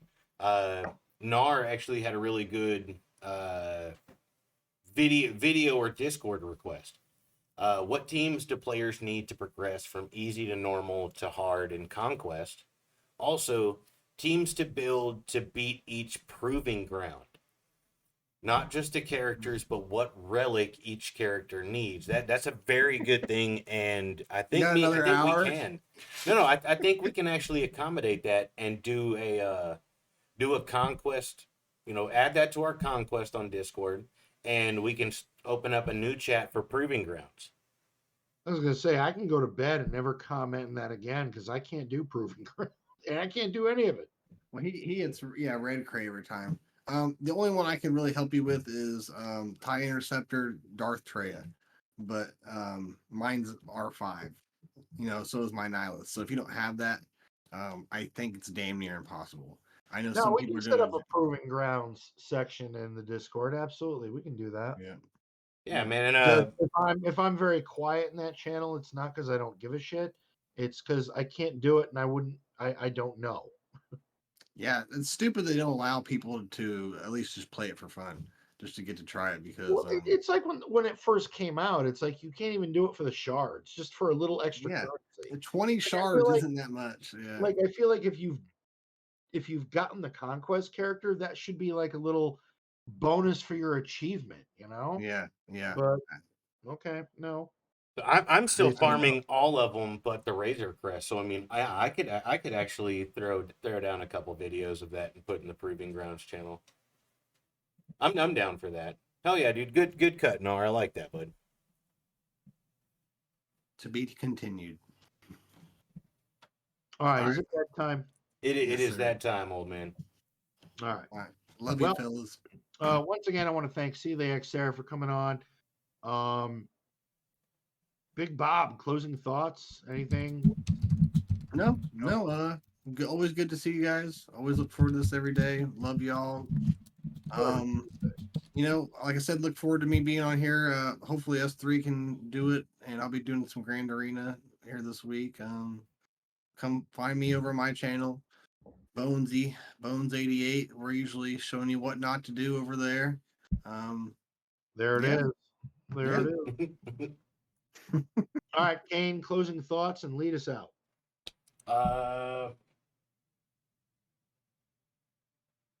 Yeah, they're not allowed in fucking space. Anyways, no, that's really, now the title. really fun episode. I love the Saw Gerrera kit. I know that you're stoked for Saw Gerrera even coming to the game.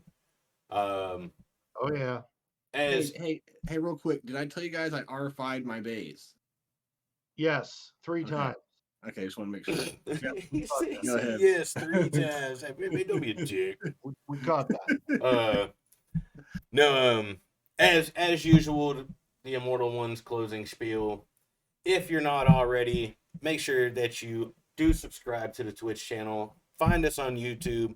You can also hit the subscribe button over there. Like, follow. Always hit that little notification bell so you know when we go live. Everyone is more than welcome to hop into the Discord. We encourage it. We encourage questions. We love talking to you guys and following up anytime and every time that we get a chance to. Other than that, if you do decide to subscribe and help us out, believe me, it's helping you guys out. I've actually been talking to Logan about the production value of the show, and we're hoping that it is about to get a hell of a lot better. Yeah, like an intro and doing a bunch of shit that I don't know how to do. Yeah. Yes. Also, Yes. Can you get it to where like we're sitting in a booth in the cantina, or you're serving a drink behind the cantina?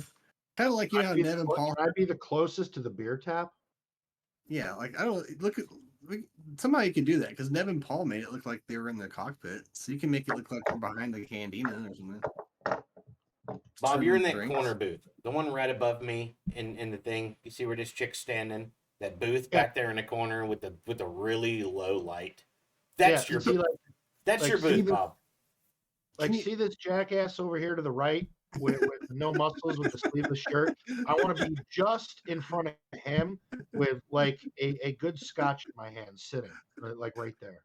If you could just put our heads on top of their bodies, that'd be cool.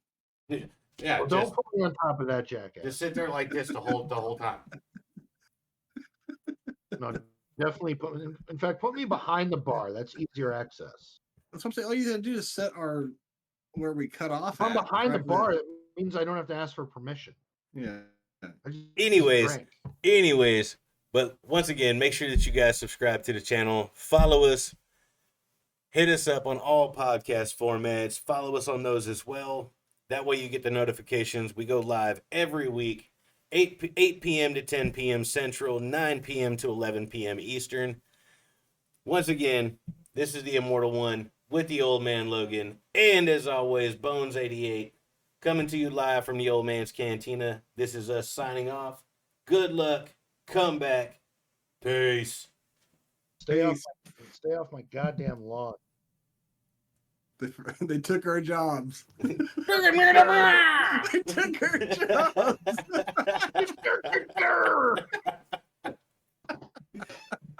That's a hell of a way to end it. Hey, you guys have a good one. Peace.